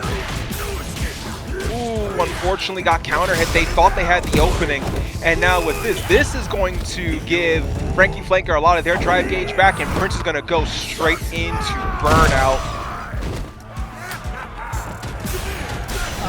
Yeah, in a terrible spot. What happened, dude? Night and day. Wait a minute! He dropped it! Oh my goodness, Prince! Balls of steel. He recognized it. He don't know these combos. He's only high master. I'm just gonna mash my level 3 and find it out there. And despite Frankie having the freest kill of his career, drops it and lets Prince back in. Now it's all a tie game. Let's go. That was a crazy sequence, and that's one of those things where if you're on the other end of that, that's something you can't let sit in your head for too long, and we got to see if Flankr is just completely unwavered by that, and right now it seems like they are, but that's an unfortunate loss there. Those are one of those moments you really do need to, like you said, you gotta have goldfish memory. You gotta just forget about it. Right now, Frankie is looking pretty solid. Going for the overhead. He's been going for the low so many times off of that and baiting out just some sort of retaliatory button. The jumping delay ball. That is crazy. That move's pretty good too, but you don't see it too often. Kind of slow, not virtually no range. It has its uses, but you have to really find where you can make that work. Oh, seismic hammer, and there's the loop just doing everything. Yep. Exactly. 100%. Nice throw, gonna keep in the corner. Actually got cold on the feint there. Yeah, I was gonna say, I'm surprised he actually went for that there, because I definitely would have thought it was gonna be a real button, but the feint catching him off guard. And now Frankie trying to make magic happen again. Life deficit, but he does have access to the resources that we need to be able to make that comeback. Frank has a critical art available here as well. Oh no! Right. Prince not asleep. He said that command throw is going to work on me once, maybe twice. I'm ready for the third time. Seismic hammer from the distance, going to control some of that range. Just the scary thing with Viper, you don't think off the top of your head, but Viper doesn't have projectiles, but what she does have is that seismic hammer that can keep you backed away and make you second guess, especially with the feints. Oh my goodness, but I mean, it seems like frankly, it doesn't matter whether you're fainting or not. I'm ready to press buttons. I'm ready to jab. Yeah. And pay $80 for block. Exactly. Yeah, that's what it boils down to. It's like I didn't pay this much money just to block. I paid to hit buttons. Man, that's crazy. He's been going for that judo chop so many times right there. It's a great overhead tool because it's like a guaranteed combo starter. And he's been checking him so many times with the lows. But now he's got to do it one more time and in burnout nonetheless to try to be able to close this round and close out this game number 3. Nice jump in, Prince trying to assert their pressure. I feel like we're going to see the throw and now we're going to see seismic hammer. Yeah, there it is. Seismic hammer into the burning kick to close out the round, and Prince now up 2-1. Frankie, why didn't you listen to Regen? That man called it out like a minute ago, bro. He saw that coming from a mile away. I see why you're good at this game, Regen. Prince, it's just recognizing that Prince has had a pattern of now mixing in the feint for the seismic hammer and then using it when he feels like he can get the most from it. And in that situation, it felt like the perfect way to kind of fake in with the dry rush and then stop hammer to close it out. And Prince has been really good at timing those opportunities. Oh. No, he dropped the combo though. Hey, maybe I can make it up to the top 8 too, because you know what? I just mash no matter what. I don't even see the feints. They're just buttons to me. 1 HP in the dream for Prince. No meter. And he's gonna get slammed on. The full body weight of Honda on your backside is not where you want to be. Just the single smash is leaving Prince delirious in that round. Closing it out is Flankflankr. Headbutts. But, oh, nice throw. He's been getting a lot of these tick throws. Definitely been adding up. You know what? I'm tired of using those. I'm gonna do one too. Now in the corner is Flankflankr, but again, we've established Honda knows how to fight their way out of it. Okay, Frankie, let's go. But it's up to burnout. Is he willing to use any meter? No. Gonna save it up. One more throw, one more interaction, one more hit. Oh my. Oh. Nice burning kick. No way, Prince make this comeback and the little low jab to be able to close out the round and tie things up. Final game here. And this is, again, this is loser's side, so loser will be eliminated from the tournament. Oh yeah, it makes the situation, you know, very much obviously a must-win for both players. A win here would be as precious as diamonds and pearls for either player going forward. And you see right here, like, the way that Frankie's been closing the distance, he's been using a lot of those lows that make the judo chop always like something you have to keep in the back of your mind, because he's been checking so many times. You see right here, just waiting, trying to let him try to feel comfortable on the defensive posture. I feel like there's a lot more patience from both players here. They both slow down a little bit, and now Flankflankr turns up the heat. Pushing through the palm thrust, and now Prince is in the corner, but Flankflankr's in burnout. So see if they have oh, now Flankflankr's in the corner, so this is going to be a bad spot in burnout. Gotta jump, especially. bro. You gotta get in the air. Oh no, he's gonna keep looping it. I told you, man. You gotta get it airborne. Okay, full charge. He thinks his combo's gonna kill. No, and not with that. The throw loop's not enough still. Burning kick. Pokes. Okay. Real risky. Yeah, very risky. That could have been so bad in that situation. All right, set point once again. But here we go. Prince can close things out here. Flankr is already in burnout. What happened? Dude, it was like I blinked. It was like 10 seconds. It was already a burnout. It's just EX attempts and just burnout in that situation. But Flankr he's out. Got out of it. Yeah. Oh my gosh! Is he at level 3? He is! Okay! Okay. Right. Gonna do some heavy damage here. Obviously, it's gonna keep the momentum on their side because it's gonna bring them up against the wall. Now, Prince is in a one-hit situation. Nice neutral jump to get out of that. You got so greedy! Frankie, slow it down a little bit, man! What did you do? That was insane! I can't believe you had such momentum and you risked it all on the command throw like that. Prince was totally ready for it, And sorry, I didn't mean to age you, man. My bad. Listen, I'm sorry. We dude. did it with Tekken. You brought it to Street Fighter. This very apparent ageism. We need to talk about that, but not right now. We got Dreamblitzer and Siriano. You're lucky we got the next match starting. I know. I felt like I was about to get some ass whooping right now, but you lucky. You lucky. Let's watch these people whoop some ass instead. We see Dreamblitzer already putting the pressure on. Drive impact up against the wall, and there's the full charge Tiger uppercut. Let's see Dreamblitzer, one of the VTubers out here trying to establish their dominance early on, and they're gonna do it in a shimmering fashion. Tiger palm, Tiger thrust, as he catapults himself in that first round. Yeah, pretty dominant showing in the first round, but that's one of the things with Sagat. There's very much a smothering element to Sagat's game plan, just keeping you basically in check the whole time. Nice, perfect parry, but jumps over the throw attempt, does Dreamblitzer. Woo! And yeah, I don't know what it is. It's something in the air tonight that a lot of these players have been like knowing that the guaranteed stuff isn't always guaranteed. I'm willing to go for the jumps, I'm willing to go for the supers, and I'm willing to go for the jabs. Not gonna work against this DI. Wow, just going for it, willing to take that trade, and Dreamblitzer taking game number 1. There's a little bit of confidence there with the health advantage that Dreamblitzer had, having so much health going in there that they were like, if I eat the loss of health here, I still have another chance.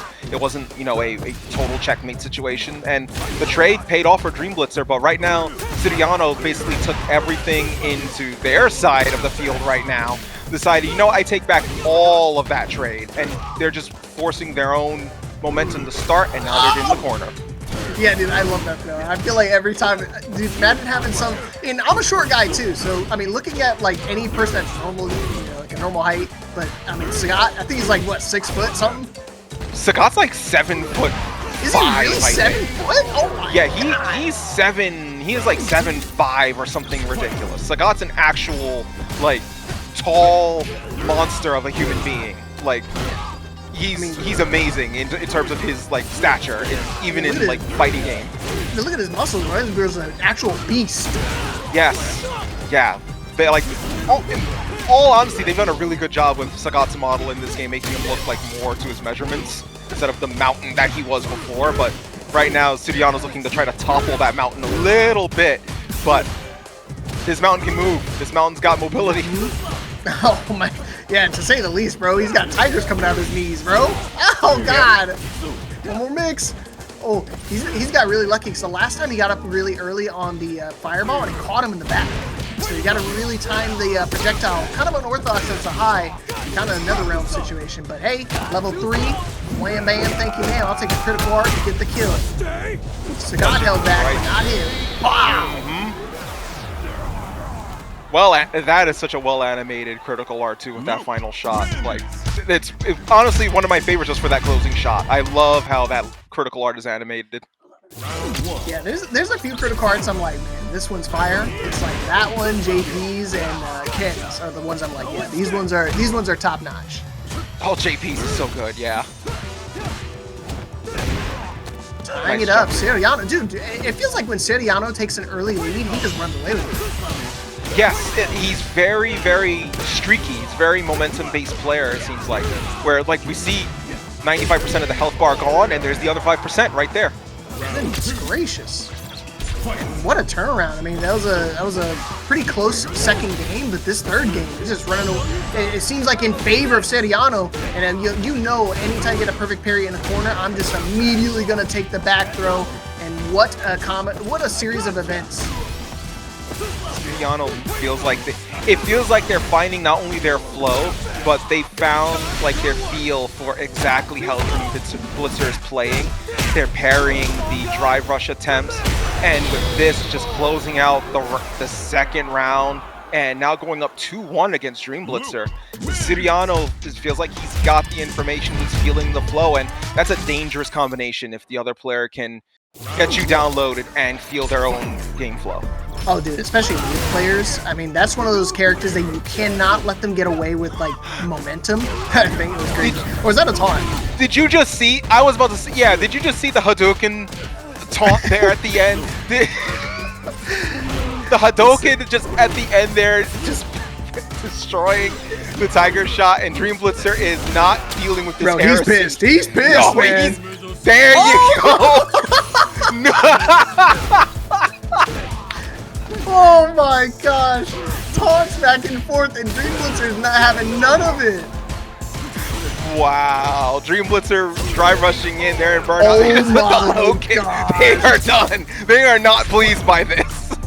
Toxicity all around. 5 lows in a row. Surely he won't do a 6. Oh no. Perfect parry. Oh, the toxicity in our city is going overdrive here. We see Dreamblitzer now, the Tiger Nexus, but Siriano catches him with the uppercut. Oh no, and now the stacks, the mental stacks are starting to pile up. A level 3 is gonna hurt right now. Yeah, I'm starting to feel that Siriano just awakened the Raging Tiger within Dreamblitzer at this point, but Siriano now pushing in with the throw, jumps in, oh no, the critical art's active. Oh, he's there it dead. Is. That's so unfortunate. He tried to go for an anti-air, but just out of range. He jumped so high up in the sky, and here we go. We were blazing the critical art once before. We get to see it one more time. Now Siriano on set point. Oh, man. Oh, nice counter hit. He's going to get the target combo. He's now going to try to push forward. Yep, he's going to do the throw. He's going to wait for Dreamblitzer to push in. Unfortunately, had the parry. Yeah, but traded. Dude, the disrespect right there. Now Siriano, I think he's one of those things like, he's like, all right, go ahead, keep on telling me. Oh, yeah, he just had a range. But luckily, he didn't get anything big off of it. Oh. That is a bad situation. Dreamblitzer's in burnout. This is not a good situation. Okay, good defense. Just trying to go for a cross-up. No throw tech. Back to the corner situation. So now he's got to worry about a DI. Who's going to find the connection? Not needed. Not even needed. Oh, wow. Didn't even need the DI. Closing it out with the combo into level 1 in the corner. Siriano, I feel like in that situation, side, and we see EC switch it up with the Juri. Okay, I think he recognizes, like, okay, this is one of those matches I can't try to pull out the secondaries. I gotta pull out the main. The Juri coming out here, winners, semifinals, everything's 1st to 3 tonight. So this is gonna be a 1 gigabanger of a match. Ruffian had a tough match against Levi. Let's see how he fares against EC. Oh, not so much better. Damn dropped. Oh wow, the Blanka ball coming in, but just caught on the other side. EC getting the cross up on the jump over. Okay, Counter. Not gonna drop it this time though. And the side swap throw. He's been getting away with that so many times. I'm surprised somebody's not trying to scout it. Try to go for it a 3rd time, but easy. Perfectly spaced just outside of range, but just gotta jump over the Blanka-chan, but unfortunately gonna get caught. Yeah, that's one of those situations you've gotta do something that gets you a lot more airtime. They stayed in the vicinity of the Blanka-chan, and that has the potential of doing one of 2 things: locking you down completely or putting you in a hazardous situation entirely. And we saw how that panned out on EC's end, but now EC has their full stack of buffs, or they did earlier. They used 1 for the projectile, but now they have 2 of their 3. Ruffian used 1 Blanka-chan, has not the head bite into the corner. Another head bite potentially. He's been doing a lot. No, he's gonna just go for a raw button. I think it's one of those things he's trying to bait out maybe some EX moves so he can try to push EC potentially into burnout, but now they're both in the green territory. But just when I say a cannonball attempt from Ruffian, no success. Now in a really bad spot. Oh, the Blanka ball into the air. A lot of patience from both players here in this particular situation. Head stomp, going for it again, gets blocked. He's gotta be really careful. If he tries to throw another projectile, he could catch a level 3. Yes. Oh, the cannonball just raw. Level 2 instead. Oh no! This is a no-fly zone against Blanka, especially when he's buffed up like that. You're just asking to get chopped up to bits. There's something to be said about when the animation procs as well, thinking you have the opportunity to kind of like come in because, hey, it's a super, and in that moment you just see the animation and maybe you react in that moment, and then it's level 2 and it just opens you up for something else. So Dude, 1,000%. Like anytime Ruffian, I think Ruffian especially is one of those players that you give him one opportunity, he's immediately going to come inside of Juri. Yeah, there's so many different opportunities where you have those moments, especially with popping the level 2 with the Blanka ball, and then just staying in Juri's face the whole time. Like right there, they tried it, and EC just jumped over it. So it's becoming a known part of Ruffian's strategy. All right, see if we can keep that strategy flowing. See, finally answering back, getting around on the board, showing that he's no walkover, no pushover. I am one of the hermanos. There it is again, just jumping over the Blanka ball. Put EC in the corner, but EC just knows how to combo their way out of it. Oh, nice, the level 1, the Sakai Fuhasan level 1 taking Ruffian to the other side, but not getting anything out of it. Now Ruffian able to pop their level 2 buff. Yeah, he's just going to keep building up stacks, might as well. It really does kind of open up things for combo optimization, and spent one as quickly as he got it. Going for a parry attempt, the throws again coming up from Ruffian, actually crossing himself up. And with the addition of the super, might not be enough, but it's going to put him into a one-get situation. I feel like both players are kind of in that. No! Boom! Jumped over the DI and catching them with the kick, and now EC and Ruffian tied one apiece. Yeah, he was ready for it. DI may not be a strong option against players like EC. No, not in this situation. EC seems to be well aware of that potential option in the corner. But unfortunately, Ruffian with that just nomming on the head there. Nice throw escape there. Again, bro. He's always one of those players that like loves to use his throws to kind of keep you honest with your defense. Like, you can't just sit back and block every single time. So you see this time EC willing to go for an option, a button perhaps. And it's definitely one of the buttons of all time. Of all buttons, it is one of them. Good parrying. Both players keeping distance. Blanka ball, closing distance. Again, he keeps trying to go for those buttons with the Blanka Chal active. It just makes it so difficult to try to get any type of offense, any type of combos going. Nice throw tech. Goes for the parry attempt this time. He's trying to bait out something from Ruffian. But he's got a big hill to climb here. He needs to try to find a confirm. And right now, Ruffian just kept checking him every single time. One little low poke is all he's going to need. Yep. Right there, the little swipe on the low for Ruffian to close it out. It was a very patient game from both players. EC, like you said, trying to bait something out. Couldn't really get what they were looking for, though. All right, instant level 2 expenditure. So you know these Blanka Chals are about to be active all days of the week. Keep him in the corner. And while he's not doing any damage, he is doing monster damage to that drive rush meter now in burnout stage. So now another DI could spell deathly for EC. Blanka Chan's out. The level 2 buff is over now, but EC at critical art health. No drive gauge. This is a very dire situation. In the corner now, too. Fighting out of it. Oh, the drive rush, but doesn't get the follow through, and there's the level 1. Okay. I like it, because now he does have access to his meter back. And he's just going to go right back into burnout, but he thinks it's well worth it because another level 1. Maybe to put himself in, maybe to put Ruffian into burnout, not quite. He's still got a little bit more to go. He's willing to use it on the slide, and he caught him pressing into the level 1. It's a setup, and he's going to catch him with his pants down.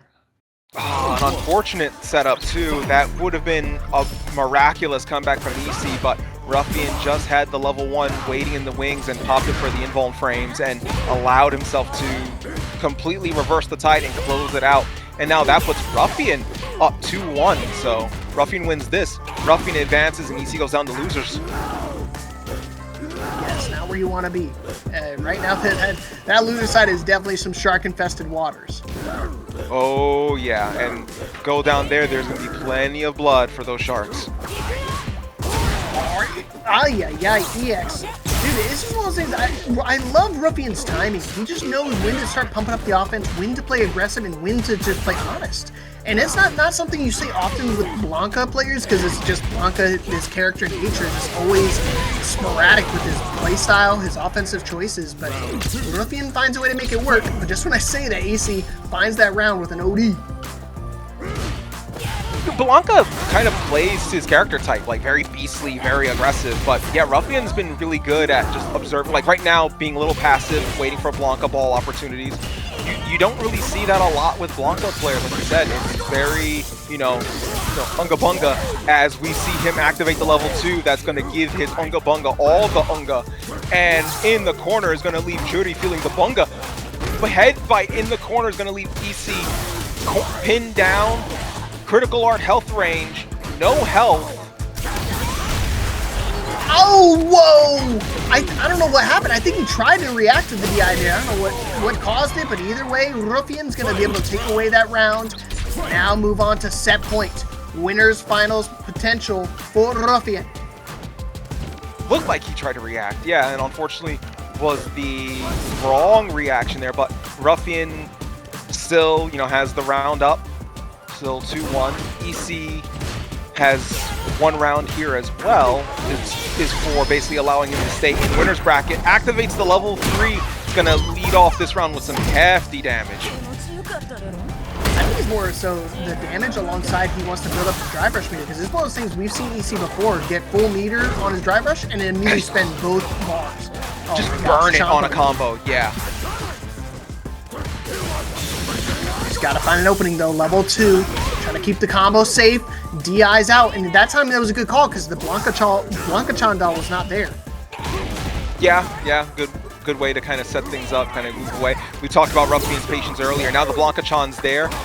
Double Blanka ball. Now the Blanka-chan's bouncing off screen, but it's a good setup anyway. Good way to set up the trap, set up their positioning and their zoning here. Nice jump to avoid the throw. It's a checkmate situation because if you tech the throw, you have to hold that. You can't press a button when that Blanka-chan doll is bouncing, and you still can't press in that situation either, because if not, you'll be met with this result. Rufian taking the match. Maybe the cat has some insight. Have you thought about that? Oh, hey, who do you think's gonna win? You think Ouija's gonna win or Levi? She ran away. She didn't like getting put on the spot. She did not like getting put on the spot. Wait, you want me to commentate? No, I'm out. That's hell no, I'm out of here, bro. That's all right, I'm gonna head out. I understand. Alright, let's see how Levi deals with Ouija's Kimberly today. See, he's already started out pretty well, but no stacks quite yet being used. Drive rush here, the quick focus from Levi. That's one of the things with Levi that just goes very, very well in his favor. Knowing when to poke and when to just throw the kicks. Levi has been really good at timing that. Level 1 on the catch. Nicely timed. Well, you already glazing about how well his timing was, and just being able to time that neutral jump with the level 1 was just perfect. Yeah, Levi's just been really good at being able to time these things out to kind of just catch someone moving in. Like Levi's, I don't know if it's reflex or anticipation, but Levi's just been able to kind of work with that either way.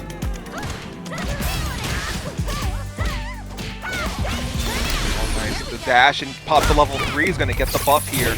Going to do some heavy health damage, get their drive gauge back up, and is going to kind of put things a little bit in their favor. Is going to give themselves the buff, but now they just burnt themselves out on the drive gauge, no. and unfortunately doesn't get the kill, but gets close enough that one exchange, one little poke's going to do it, and there it is. Man, so close. He used the level 3, was able to get that buff, but again, with that burnout, it was tough to be able to find a safe option to be able to close things out. Yeah, and it looks like the Kimberly is no good. We're going straight to the Rashid. Just immediately pops back in with the Rashid, so we're like, not even hesitation, was just like, yeah, that didn't work. Experiment's over. Back to the Rashid. It's interesting because I thought his Kimberly was pretty solid, but clear to me that I think in certain matchups he prefers to stick with the Rashid, and this is his almighty character. So I'm not gonna count him out quite yet. Oh, as we see the turbulent winds just blowing Elena into the corner. So yeah, already different vibe of the matchup, but Levi just scrapping their way out. Hiya! Okay. Again, just playing honest Street Fighter right now. Just playing a lot of pokes, just trying to keep the neutral solid, nothing too risky. Yeah, like just solid fundamentals, good pokes, staring each other down in the crouch. This is just right in the pocket. He tried to jump out of the corner, immediately met with some anti-air. Nice tech on the throw, but he's got to do a lot more. Found the confirm off the slide, but didn't want to do anything beyond that. Oh, nice low, and then nails the EX Rhino Horn, and with that, Levi takes the first round. A solid first round from both. Good, like I said, good fundamentals. He's got to keep it going, though, man. As well as that, I think he finds little hits here and there, but he's got to be able to capitalize on that, and don't give Levi any room to breathe. Oh, as you see, when he gets that room, good punish counter. Now he's going to try to force Ouija into the corner. Ouija tries to jump through it, but Levi again just forcing their will here, keeping the pressure going. Oh, misses the EX Rhino Horn that time, though. Oh, the throw attempt from Ouija. He's going to stack it up. The tornado. The winds of time. Here we go. How's he going to wake up here? He's got to just hold back, maybe try to parry, but he can't parry anymore because he's in burnout. Great opportunity, but he jumps himself into the corner. But luckily, he saves himself with a little low check to be able to give himself some breathing room. Final round here, game number 2. That was real risky from Ouija, but he found his way in. Yeah, there's a good situation there with Levi. Again, we talked about his timing, being able to like step out of the corner, but wasn't able to make the most of it, and Ouija was able to squeak one by. And now Ouija kind of trying to ride this, but there's a perfect parry, but the projectile with the tornado stays active, and that prevents disaster on Ouija's end. I don't know what it's been today. Every single perfect parry, it seems like there's no guaranteed follow-up. Nothing's guaranteed when it comes to this. Even when there's not a projectile on the field, there's always something you have to keep a lookout for. And now level 2, tornado comes to chasing you. He's going to speed it up. How are you going to hold on to the defense? Just going to DI to get himself out of the corner one more time in case you missed it. Popping the DI as a counter.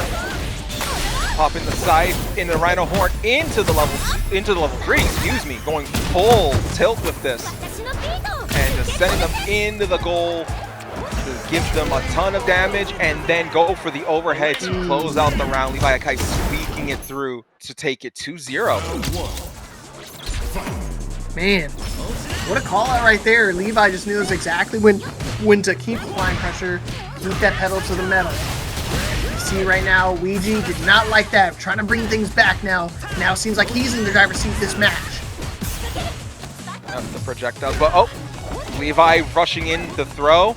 Now the overhead, and now, again, we talk about Levi's timing, and there's the punish counter. Drive rushing in, and now is going to keep him in the corner with the throw. And the punish counter, there was 3 straight punish counters there. The first one that got them into the corner, the throw was a punish counter, and then the anti-air again was a punish counter. LeviHakai has just been finding their way to get in there with better timing than a metronome. Going in there, keeping Ouija in the corner again with throws, with combos, with the scythe, with the Rhino Horn. This is unreal. He could have done it again the 3rd time. It would have worked. It just wasn't Levi just in the zone right now. Can't be stopped. Nice block, catching him in the air. Reach out by Ouija. What can Ouija do? Dude, I mean, that's it. It's just domination. Just pure excellence from the side of LeviHakai. 2. He won last week. He wants to make it 2 in a row. Their face. But as you said, we're opening with EC with the Juri versus Prince with the Crimson Viper. All right, EC playing serious. No more messing around. We saw the drinking Jamie earlier in the ladder format for EC, but it's all serious and all business here from now on. Yeah, EC's not sitting here. EC's not going to play around. EC's not, going to, party with this one anymore. No more drinking. No more of that. It's just going to go full feng shui engine with the buffs, with everything going, and already cashing it out, blowing all 3 of them in that one sequence, and trying to keep the pressure going on Prince, keeping them in the corner, and avoids the burning kick and puts them in a checkmate situation, but Prince still can fight out. That was actually a throw tech situation. I think he was ready for EC to jump in and do the throw, but luckily EC is not going to be able to react to that, but it's not going to matter. 1 little pixel is all you have left, so he had to try to play perfect defense, and that's kind of impossible when you're playing against a Juri, especially one as aggressive as EC. There's so many opportunities for him to kind of check you with a quick little low, an overhead, ooh, or how about a level 1? since you brought up the checking with the low, you brought up the meter usage. One thing I've noticed is that EC does not use the feng shui engine at all. Like, I've noticed that. He uses the level 1, he used the level 3, but feng shui engine has not come from EC at all. Level 3 right here is going to be even enough to close it. I think it's going to be enough. We're going to see. And it is. All right, game number 1. Clean 2 rounds here for the EC. Prince having a tough time trying to open up the Juri a bit. Yeah, EC has been pretty good on keeping the offense here. It's a big thing with, oh, there we go, catching the step in. So I was going to say with Viper, one of the things with Viper is that some of her stuff requires a little bit of setup to get someone to walk into it. And there's enough of that delay in some of what Viper has that can let someone as quick and as wild as Juri to kind of open up. But there's a point where you got to say, hey, let's go crazy and just go for it at any given moment. Yeah, I think that's what you have to do. I think the layers side of things when it comes to the Viper, it helps a bit, but unless you make your opponent respect those options, they're just always going to press instinctively afterwards. So you got to make sure you instill that fear early on and do not let up until you feel like for sure they're going to retaliate the same exact way. Nice parries there. Oh, the punish counter throw in the corner and the head stomp. Good throw break. That was clutch. Okay, he's got to come up with a few more clutch moments here if he wants to try to bring this back. He's in burnout and he's going to connect against the wall, so not much left to be done except hope and pray some sort of random drop happens. Opening up with a burning kick to close the distance and try to catch EC off guard on their back foot, but EC has been finding their spots pretty well here. They've been picking their moments. Oh, countered the burning kick.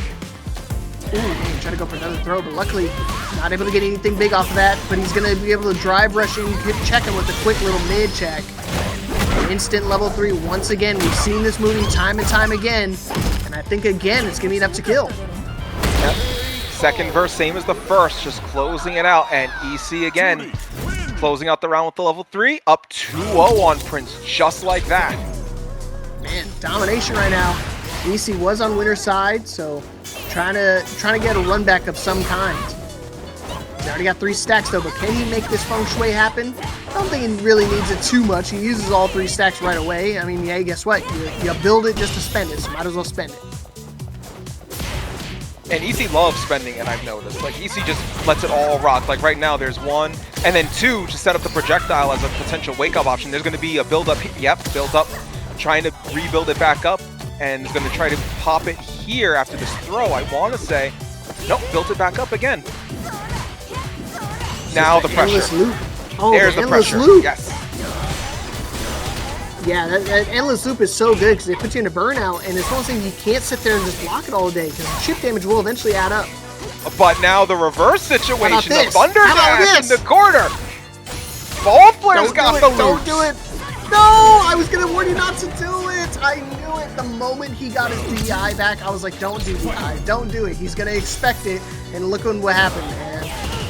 Temptation was too big. They saw the opening. They went for it. But yeah, the Thunder Dash loop was working. You know, don't fix what isn't broken in that regard. But right now, EC is at set point. Built up the stacks. Ooh, cross up. Found the connection. All right, just wake up DI. Who cares? Good pressure here by Prince. Drive rush now. All the stacks are built, but unfortunately that's not going to matter with the throw to close out the round, and Prince on the board, but still set point for EC. All right, still alive. Hold on now. Don't count me out here. Cross up. My turn for the cross up this time though. Nice throw tech once again, but Prince has got a long road ahead of him if he wants to try to make this comeback. Stomp. Now the anti-air is coming out from Prince. Oh my gosh, trade after trade every single time. It's a little bit of a scrappy round here, and this is going very much in Prince's favor as he pops the level 3. Shouldn't kill, but it's going to put them in an advantageous position. Oh no, it does! Oh wow. My gosh, the damage! Jeez. I was not expecting to kill there. I thought it would like maybe leave them with a sliver, but I was right there with you, dude. Yeah, that one just ended it. Now Prince, EC going to the Luke. Okay. We saw the Jamie earlier, and now we're seeing the Luke now for EC. Interesting switch there. Saw that Prince had one win, didn't want to risk, giving Prince the opportunity for a second win, and decided to switch to Luke to kind of switch up the tempo, change the momentum, and see what they can do out of it. But Prince immediately with the seismic hammer. All right. See Sandblast already starting to rock here for EC. I'm surprised. I would have just stuck it out with the Juri, but I mean, if he's feeling confident in his secondary, I say let it rock. Let it ride! Yeah, we let it ride. Sandblast is just using that for distance. It's the interesting situation with that is Sandblaster is obviously a projectile, but Prince's answer for that, the seismic hammer, is not. So this is very much going to come down to who controls the zoning better. As we see, Prince is aware of that. Prince is feinting on the seismic hammer to try to get EC to, not literally, but metaphorically jump and bite on it. And now... Oh, man. And the thing is, Regen, he jumped the last time. The last time he tried to go for that feint. So at that point, he was trying to feint one more time to try to bait something out and try to catch him in the air. But unfortunately, the only thing you're going to catch is these hands. Double throw for EC. Doesn't matter what character I'm on. And now set point once again. That is a consistency with EC. The throw loop usage, being able to go in and just pop the throw when they want it. It's something that EC loves to do, and it's a tool that his characters use very well. Trying to find the seismic slam again. And I'm glad it's one of those things that you cannot forget. Like, even though it gets blocked or if it gets punished every now and then, you can't just completely remove it from your repertoire. You have to represent it at least once or twice here and there throughout the match. Always good to have that as a threat option. Always good to put that in your opponent's mind as like, this is a tool. You do well to remember it. And he forces you to remember that good, perfect parry. Okay, back to the corner. Now in a pretty dangerous spot here for EC. Can't fight your way out. Gotta do it the old-fashioned way. Blocking. They tried blocking the seismic hammer. They've just been eating the throw. Now there's the EX on wake up. Well, there is one option to do that's not blocking. But he revolves some meter. And you want to speak about meter. Oh, he dropped! It's okay, one more mix. Sandblast, he has to parry. He can't try to take any more big shots. Oh. Poke the throw. It's not enough. Seismic hammer. Oh my gosh. What a comeback. A pixel and a dream. It's never over till it's over. They won that with the chip damage, too. Oh, he did block it. Damn, that sucks. Yeah, unfortunately had no drive gauge for it and just decided to take him out with a seismic hammer. That was a checkmate situation in that predicament. He had to jump on that to avoid that situation, but because of the feints, it puts him in his mind. It's like, okay, I have to just block this and hope that they're not actually going to pop it. Oh my gosh. Prince trying to bring this back. He definitely can. The low checks time and time. He's got access to a level 3, so he needs one confirm. One big move. Oh, the cross up again. Oh no! I made a level 3 for Prince, not for EC. Level 3 connection out of nowhere. Gives EC some breathing room here that much needed. That's gonna whiff. Oh no. Oh, in the corner. Yeah. No way he makes his comeback. No way he can do it. No, Sandblast connection. Gotta be careful from the psych. Oh, the hammer. She's gonna pull it out. Oh, she dropped it just out of range. Oh, jumping over again. Trying to stay airborne a little bit longer. One hit. Oh, they're both in each other's face right now. Jumping over. The pokes. Oh, EX version. Oh my gosh, the trade. He found the connection. He even used EX to try to close the distance even further, but unfortunately didn't have the life to survive somebody as aggressive as Seriano. But one of those things, I think Rashid definitely has the tools to kind of answer back. Let's see who's going to be able to take it and who's going to move on in our bracket here. Who's going to move on to loser semifinals and who is going to get eliminated. Let's go. Oh, good drive rush here by Seriano, immediately getting in Luigi's face. Like, again, showing the point was like, okay, they can get in and not have to deal with Sandblaster so much, but Do you really want to be in Luke's face? Is the question. Yeah, don't. It's one of those things like it's a damned if you do, damned if you don't situation. It's like if you are in his face, you got to worry about the crazy buttons, but up far, not so easy to do with Luke either. Right. Ooh. And one of the big problems in that situation is how much meter you have to burn to really assert that position, and that puts you in a spot where you can't really do much about DIs. Unfortunately, put him in quite literally the vortex of the tornado to close out the round. Ouija takes the first round in the early lead. This is one of those things again, like you don't see Rashid players typically stacking up a lot of the resources. They're willing to spend the level 2 kind of early on just to assert dominance and to be able to go for another mixed situation. And I mean, Ouija, burnout after burnout, but it doesn't matter because still in control of this match and being able to walk away. Perfect. Perfecto. Very nicely done. Ouija showing willingness to burn the meter when they need to get in and stay in. And kind of putting Siriano on the back foot just enough that Siriano can't get comfortable because of all the distances that Rashid can cover as a character. Popping them in the air for spinning mixer, and now, ooh, nice, just throwing EX Sandblaster out, and now using the tornado to try to get in, and it's an anti-air for it. Too slow. Once again, found a connection. Oh my gosh, throw loop again. Siriano could close out this round. He got crossed up with the jump out though. But Siriano's got a lot more work to do, and no invulnerability frames himself worried about. Yeah, he's trying to use a level 1, but he's gonna get checked out. DI anyways, finds its mark. Looks like Ouija was a little too far out of reach for his DI, and Siriano just reacted appropriately, just DI'd in return, and right now, Ouija is being forced in an uncomfortable spot. Nope, they drive rush back out, and now they're going to force Siriano in an even more uncomfortable spot with this level 2, and is going to push that into the corner with the eagle kick. Did you see that dash in and dash out? Yes! Dash back in? That was sick, dude! Yeah, he knows how to control that space so well when that's out. Where are you going? Back to the corner. Siriano said that was cool and all, but I'm still going to be in control of this offense. Or are you? Maybe he Oh, won't. yeah. And now the drive gauge being depleted is putting Siriano in a potential checkmate situation. Oh, doesn't connect with it, unfortunately, but... Oh, my EX is better. But he's got a lot more work to do. Not a full screen projectile for either of these players or for either of these characters. Now Ouija's in a drive deficit with burnout, so Ouija now is trying to stay away, trying to find their spots to pick, using different ranges of the tornado projectile. Jump over the DI and gets the kick on the way down. Ouija takes the round, just squeaking by with that one. All right, hold on, Siriano. Got to find a way to close that distance, my friend.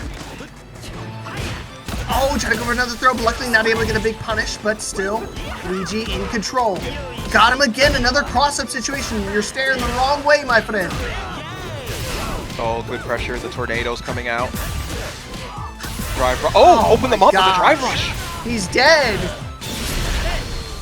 There it is. Yep, the level 3 is going to come in, and that should close it out and put Ouija up 2-0 on Siriano. Man, what a turnaround, dude. It felt like Siriano was in control of the entire match, and Ouija just finding a way just to bounce back, just like in level 3, just bouncing back and forth, in and out of the fight, in and out of the, that death grip range, just to be able to fight back. And you have to do that with Luke, right? You have to keep him on edge, and you have to keep him guessing every single interaction. You can't really let a Luke player get too comfortable. Yeah, you have to be able to force him in those predicaments where he is not sure what he wants to do, and in those moments you take advantage. And I feel like Ouija's been making good use of those situations of shimmying in and out of the tornado, making good use of how quickly he goes his distance. And right now Siriano is just not looking as sharp as he was before because Ouija's just been keeping him guessing. Ain't stopping now. One more guess. On the DI once again on the wake up. Yeah, never going to be able to read that one. Level 1 just in case he needs to kill. No, doesn't even need it. I thought he was going to have to use the level 1, but Ouija now on set point. Just barely not needing the level 1, but now he's going to have the level 2 guaranteed right now. You already know Rashid players are licking their chops right now, but just when I see that, Sediano's one little pixel is all I need of my drive rush meter to answer back on that DI. Wow! I feel like that might have been Siriano looking for a burnout situation, but it also put Luigi in the corner, so... But now the punish counter throw. Luigi's got the level 3, but I feel like a level 2 should be coming soon, just to set up a positioning play here. Oh. No! Full range EX Sandblaster just to stop the tornadoes from coming in, putting a stop to the wind, punching a hole through the wind. There's the level 2. Doing it at the start of the round this time to make sure he can get the most of it. Did it again, dash in and out, and he gets a little bit of armor to be able to power through the EX Fireball. Such a good call from Luigi. Now catapulting himself again onto set points. Sediano's got his work cut out for him though. He's got to be able to climb this monstrous hill, and with no access to resources, no meter, and no chance of coming back. Another perfect round for Luigi, +1, and that's a 3-0 victory as he moves on into losers. Be like, oh, I'm really comfortable with the Elena matchup. It's like, boom, how about I pull out my secondary, or tertiary? So let's see if we're going to see any secondaries from either of these players here. Winners, finals. Who's going to move on to grand finals and guarantee themselves a minimum of a top 2 finish? Ruffian trying to make the upset, get the run back here in the ladder rematch against Hakai. Let's go. Quick reminder for everybody, the ladder match between these two that ended the ladder portion went 3-2 in Levi's favor. So it was an incredibly close setup, incredibly close set between the two. And that there's that aspect of it can go either way regardless, but it really can go either way. So there's no, oh, nice punish counter. There's no telling which one can take the advantage here. Yeah, you ask me who's going to win, it literally could be a flip of a coin. It could go 50-50. So let's see if Ruffian can repeat this performance. Oh my gosh, the low check again. Dude, that's what I'm saying. You got to watch out for them ankles. Blanka is hungry. He's low enough. He's hunched over. So you get too close, them kneecaps are going to be chopped up, just like this throw. I'm going to be 100% honest with all the talk of us saying about how this match is a genuine coin flip. I was about to lose my mind if that first round went to a double KO. Because of that trade that led them to both at a pixel. You know, I haven't seen a draw before, or like a trade of rounds. I think I've seen it once in a tournament situation where it was a double KO and it immediately led to a final round situation. I think I've seen it only once. Oh, nice level 2 activation by Ruffian, but immediately drive reversal. Oh my gosh! One more mix. The Blanka-chan. Do it again. He's still got 2 more dolls. He's still got a little bit of the buff left over as well. Oh, nice catch with the scratch wheel, but unfortunately, meeting the air-to-air, Ruffian just smacks Levi back down to earth and takes the early lead, 1-0. Yeah, didn't want to try to deal with the mix again, but he's only going to be met with the bottom end of the soul of my shoe. Nice overhead, going to keep the push forward here. Ruffian doing the jumps to kind of make Levi miss and find their opening. Ooh, all I need is an opening. All I need is a chance. And I'm going to start steamrolling. Cannonball again to the corner. Great pressure tool for Blanka players. Nice throw. He's going to put Ruffian in the corner. Meets air-to-air again, just gets swatted down. Oh my gosh, caught him out of the air, and he was able to get the conversion, but only a couple hits. One more hit again for Ruffian.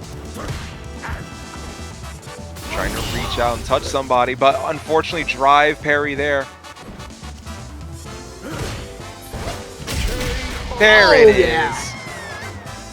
Such a good jump back, because it answers a few options, like with the Elena's approach tools, her DI would get jump backed on. He tries to go for a level 1, 2, it just whiffs. It's just such a good call. Good read of the situation. Very, very good read. Ruffian's burnt out here, but Ruffian does not seem to mind. He's going to go for the level 3. Rarely do we see a level 3 from Ruffian here.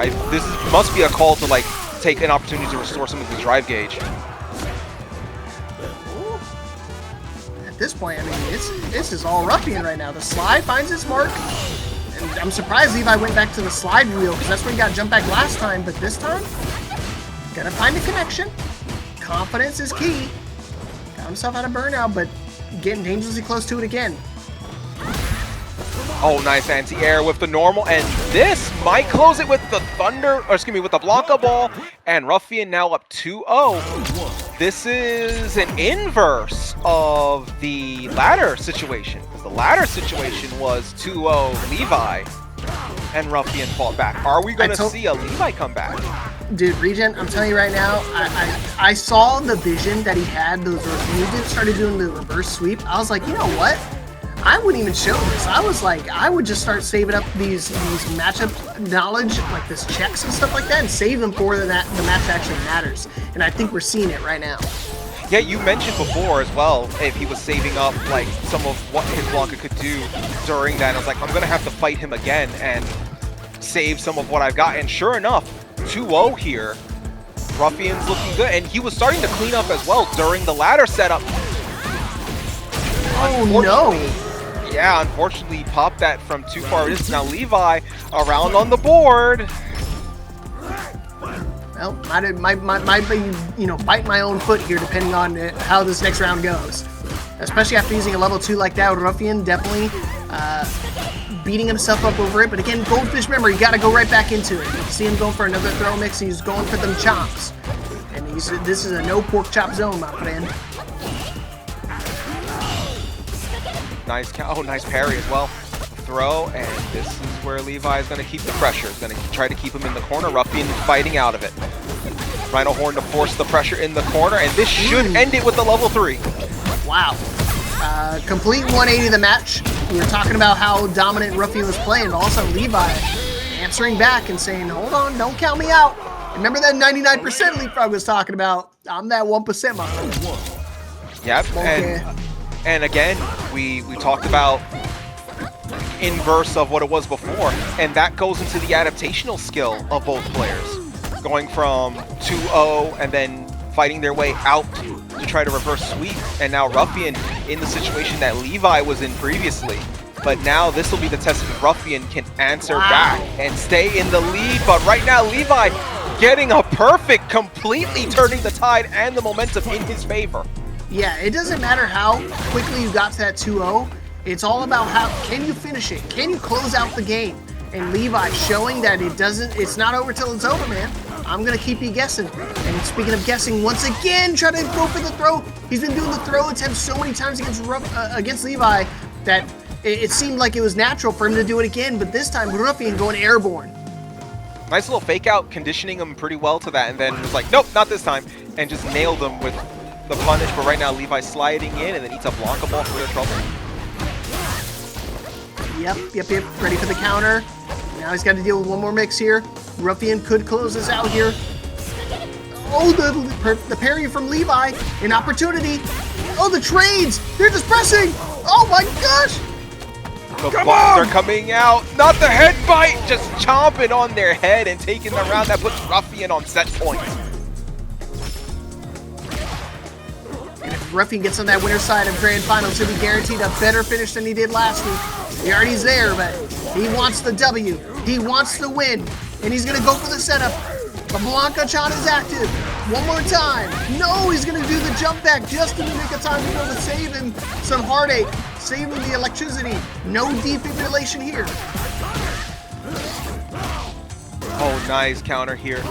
Pushing them into the air, and now he's going to use the Blanka ball to close distance. Going to chomp. Headbutt, nice throw break there. Yeah, he had to get it there. He was in death's doorstep. Blanka-chan just gonna try to do a setup. You gotta be careful though. Critical art will be enough to kill, but it doesn't matter when you get the EX version of the move. That's gonna be plenty enough to be able to close out the round and move on in match. That would be insane. But hey, one step at a time. I don't want to start putting, writing the script too early. So I'm gonna leave it up to the players. Let's see who's gonna move on and play Levi in that losers finals. EC versus Ouija +1. Boy, in either scenario, this would be a run back from the ladder. Ouija, would be a run back from winner semis if Ouija were to get into this. So either way, Levi would have some familiarity with either of these players. but will we have familiarity with their character? It's interesting to see that the top 4 is all the 4 players in winner's side. So all these players have a lot riding on their mind. They're like thinking, you know, I should be in winners finals. I should be in winners grand finals. That should be me. Should be me, not him. You know, it's very, very much that situation right now. So we see a lot of good movement from both players here. A lot of good moving in and out, trying to keep out of each other's distance and trying to pick their spots. This is solid, like good fundamental movement. Like, see right there, moving in and then leaping overhead to kind of avoid any potential danger. Now trying to drive rush in to close the distance. Both players just finding their spots and finding their way out of danger. And now Ouija's been caught. Yeah, you can only do that so many times. You can only dangle the carrot in front of the dog so many times before they reach out and take it. Oh, but unfortunately, he's going to eat the level 2 to close the round. Ouija answering back. There is a point there where EC seemed like they had the timing, but Ouija just completely flipped it up, and the winds got even more turbulent. I'm telling you, man, I can't. There's no script writing this anyways. It literally can go anybody's game, anybody's way. The amount of crazy shenanigans we've been seeing tonight, it's just, nothing's guaranteed. Nothing's given. Not at all. Everything here is fully earned by these players. Everything we've seen, just the amount of wild plays, positive, complimentary in this situation that we've seen from everyone here has been just spectacular to watch. Like, look at this pressure here from Ouija. Just trying to push EC into the corner, but EC sees the predicament and is now just trying to hit buttons to fight their way out, drive rush out, and then throw. Yeah, the amalgamation from the guys is every player's effort is all culminating to right here, right now. Ouija trying to match his performance from last week, wants to get the dub here. He's doing a great job. He's in a great spot, a great position. One winner action, does the dash out, just be able to outrange him. Could have just went for a simple jab punish, but he's gonna swing him on the approach, and that's still gonna be enough to close out the first game. Caught them on the drive rush, close out the round, and now it looks like Ouija's starting to feel a little more confident, but EC's going to try to look to shut that down, because when a Rashid player gets confident, you see them dance around with the razzle-dazzle all over the screen as the wind carries them to whatever summit that they wish to overcome. Woo! I love Rashid's like design. I know he was another character I think missed Street Fighter V, right? Or was he in Street Fighter V? He debuted in Street Fighter V. He was technically the protagonist of 5. Oh. Yeah, that was his debut game. See, some of these characters, man, they're so well designed that they get mixed up, and I'm thinking like, man, I swore I saw him in SF4. He just looked fairly different in 5, especially with this outfit, but we see EC now closing out that round to go into round 2. Juri is someone who feels like they just were not in Street Fighter 5. I did not like Juri's Street Fighter 5. Yeah, this one, in the 6th iteration of her, man, oh, she's something fierce. And I think if you ask a lot of the people on the internet as well, they would attest that she's a much better designed character now. Oh, I feel that. A lot better design, feels a lot more better on a gameplay side as well. The flow that you can get into feels a lot more reminiscent of 4 while keeping some of the better parts of 5. But unfortunately, that flow is just not coming to play. Ouija just had EC in the corner that entire set. EC just huddled up, having to block everything, and eventually got popped open like a can opener and just getting the perfect, did Ouija. Hey, Ouija, can you let me glaze up Juri one time? You just immediately retaliated with a perfect, bro. Calm down. All right. Here we go. Maybe I should start glazing some Rashid right now, and then that way I can, you know, balance the weights a little bit. Unfortunately, this weight just came crashing down into the floor with a head stomp following from the level 3. Oh my gosh, one more mix. Yikes. Yeah, he had enough time to be able to dash so deep into that that float down that he's able to get himself back into the corner. And EC tying things back up, 1 game apiece. Ouija had a moment of grace, but immediately getting shut down.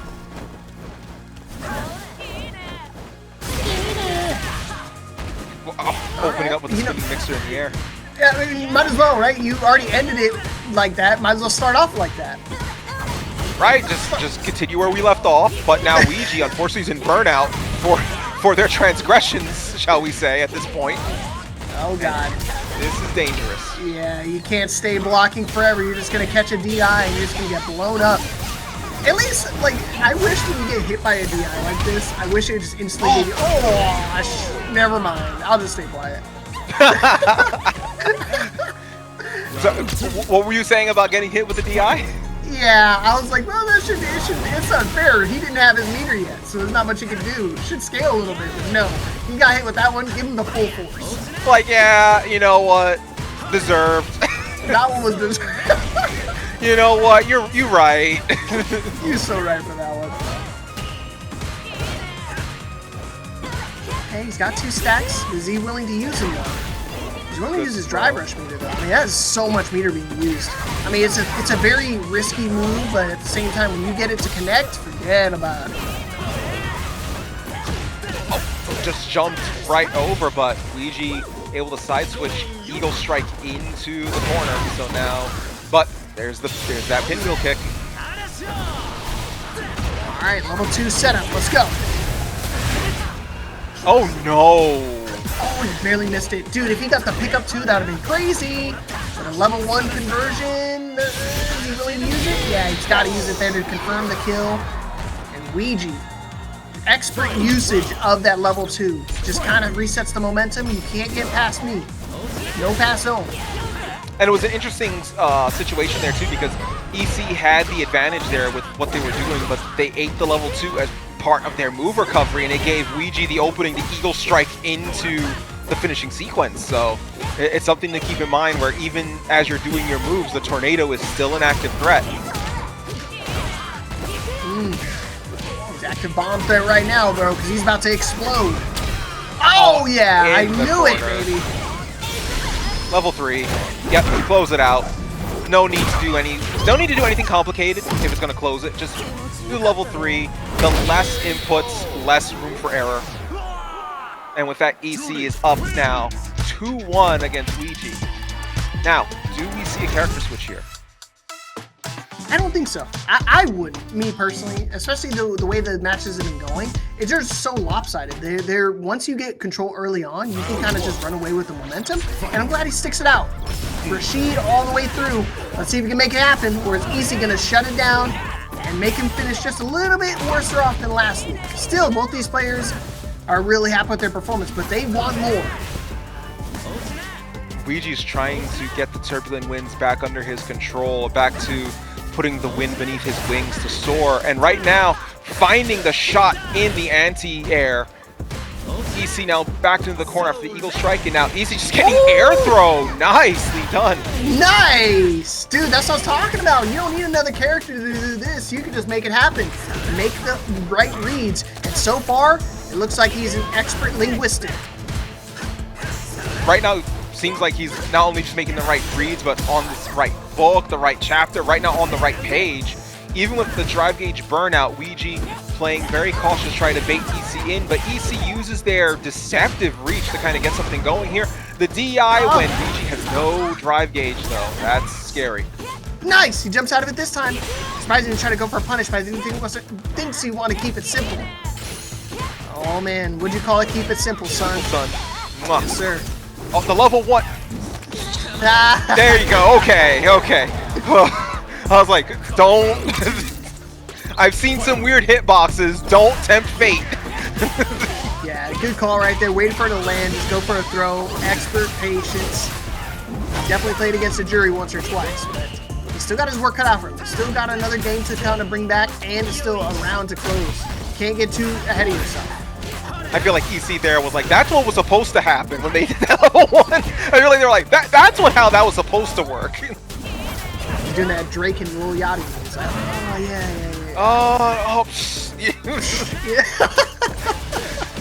Like, oh. It's like, oh, you so right, bro. Yeah. What a fool I am. What a nincompoop. Oh, no, the reset. Oh my goodness, done. dude, just hold back. Yeah, just went for the drive gauge, just expenditure there, and just went for it. And now that puts EC on set points. Hold on now. Luigi is pissed. He said, get that out of my face. Level 2. Engage. Get rid of all the projectiles. I don't care how many stacks you got up. You're going to have to hold back at some point. Or maybe they won't. F it, leave all. Yeah, they're just eating all of this. The DI into the wall gets the crush. There's a level 1 still active on Luigi's end. He's about to get level 2. Oh no. The pinwheel, not unfortunately the move to do in that situation. Luigi was able to avoid that situation and close it out, and now we're tied 2-2. I think I don't want to like tell him what he did, but I think is maybe dropped it and he was like thinking he was going to try to retaliate with some sort of button, but it was all defense. Just good patience right there. Just you have to know when to pump the brakes a bit. And right there, Luigi showed exactly why he's one of the best with the Rashid right now.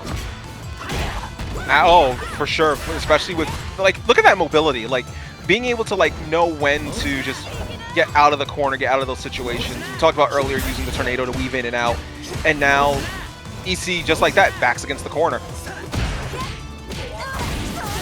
And sometimes it's one of those things I think people kind of forget. Like sometimes not pressing buttons really kind of forces your opponent to kind of retaliate, let them kind of hang themselves, so to speak. Yeah, there is a predicament where you pressing nothing is the optimal play. You don't let them, you don't allow yourself to get your pace dictated by what they're doing. So you're just like, I'm gonna press nothing and let them come to me and then bait them in and do something with it. And there's the air throw again, but it's gonna block the level 1. Nice punish. Okay, he's ready for it. Gonna celebrate, gonna get just a little shy of level 2. Oh no, he's gonna get it now, but during the combo, drops the combo again. I don't know if EC's been doing that on purpose to try to get a reset one more time, but Luigi ready to block this time around. Luigi's got the, I was gonna say he's got the tornado at his back and he's gonna push in. Now he's got the tornado at his front. He's got a big tornado, and that forces the burnout, but I don't know if he's gonna get much out of this. There it is. The jump in, punish counter. Trying to take us to a final round, and he can definitely do it here. Spinning the meter, doesn't even need to use level 1.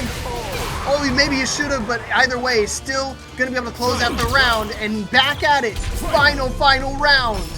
Luigi Plus trying to match his performance from last week. EC trying to do better. Instant level 3. He's gonna do some hefty damage, gonna put him at least a 50% health advantage. Pretty much to start this off, so. And in the corner, throw, DI, wall crush.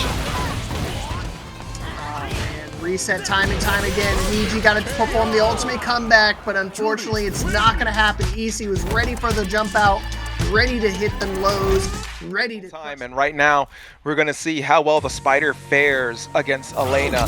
Does the spider scurry into the sunlight, or do they hide back into the darkness from whence they crawled? All right, Luigi, good job tonight, man.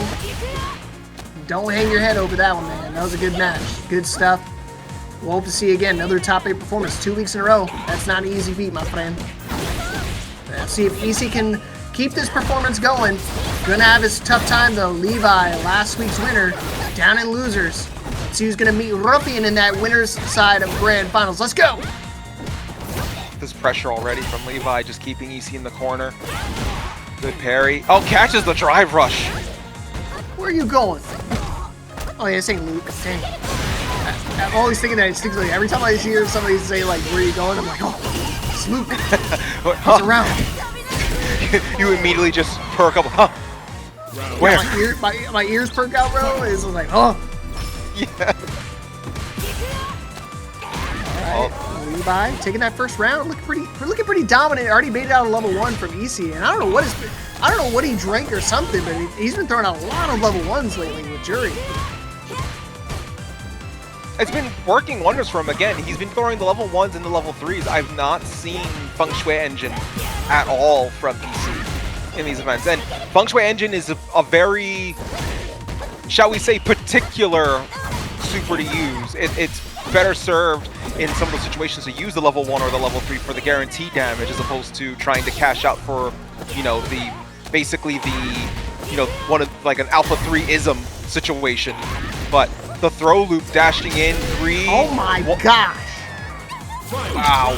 Once, twice, 3 times a lady as we see EC get the throw loop in the corner and taking that round. Well, Ouija, as far as what we're saying, it looks like Levi is struggling with the throws too, my friend, so you're not the only one. Nice parry attempt right there from EC. In control now. Back in the neutral, but in a pretty precarious spot. A little close enough to a wall where a DI will get that wall splat, but not close enough where like you can't just do a random move to jump out.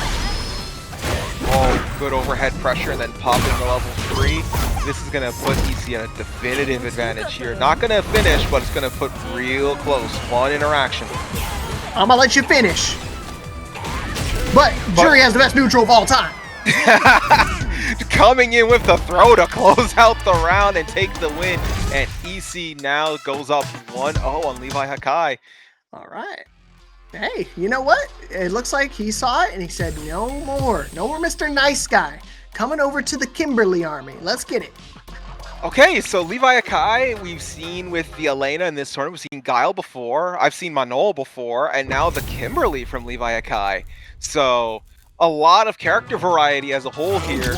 And EC sticking with the Juri, of course, to go forward here. Now LeviHakai opening immediately with the drive rush and just getting in EC space and setting the traps up. I honestly forget. There was a major tournament. I forgot which major tournament was that Street Fighter held. Yeah, I cannot do that against him. He's ready for the DI this time.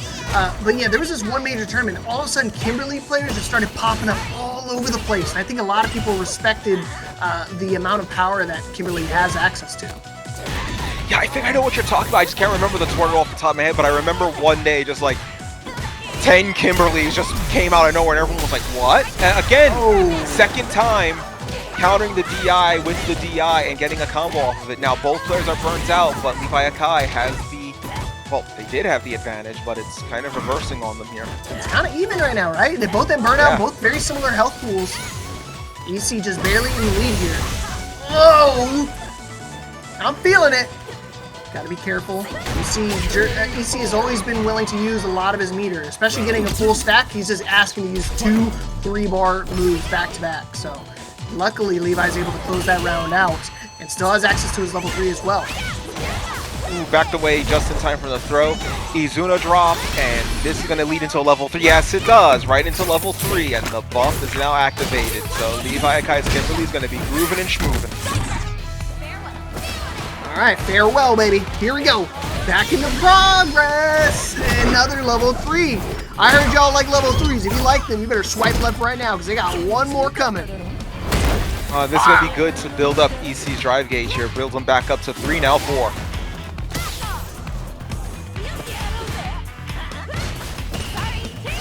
Oh, sorry. Don't apologize. Just lock in.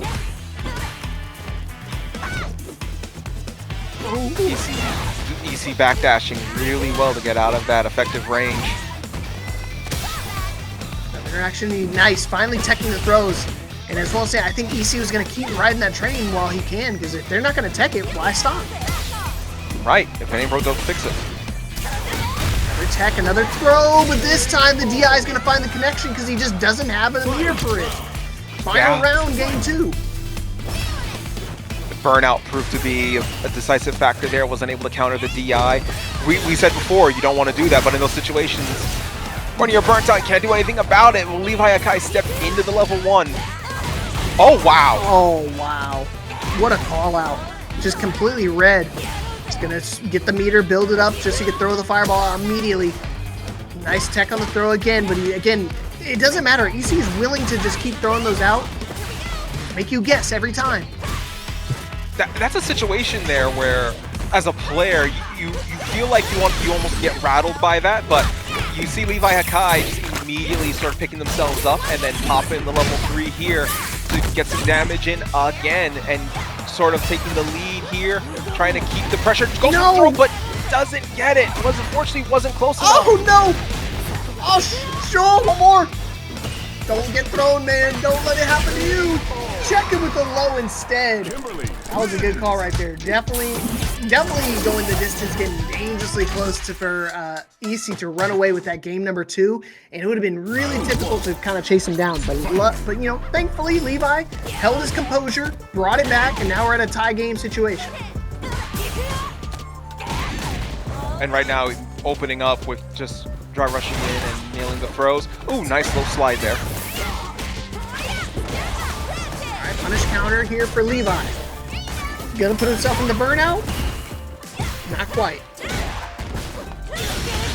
Oh, trip to level 1 to answer immediately on wake up. Get some distance, build up their stacks.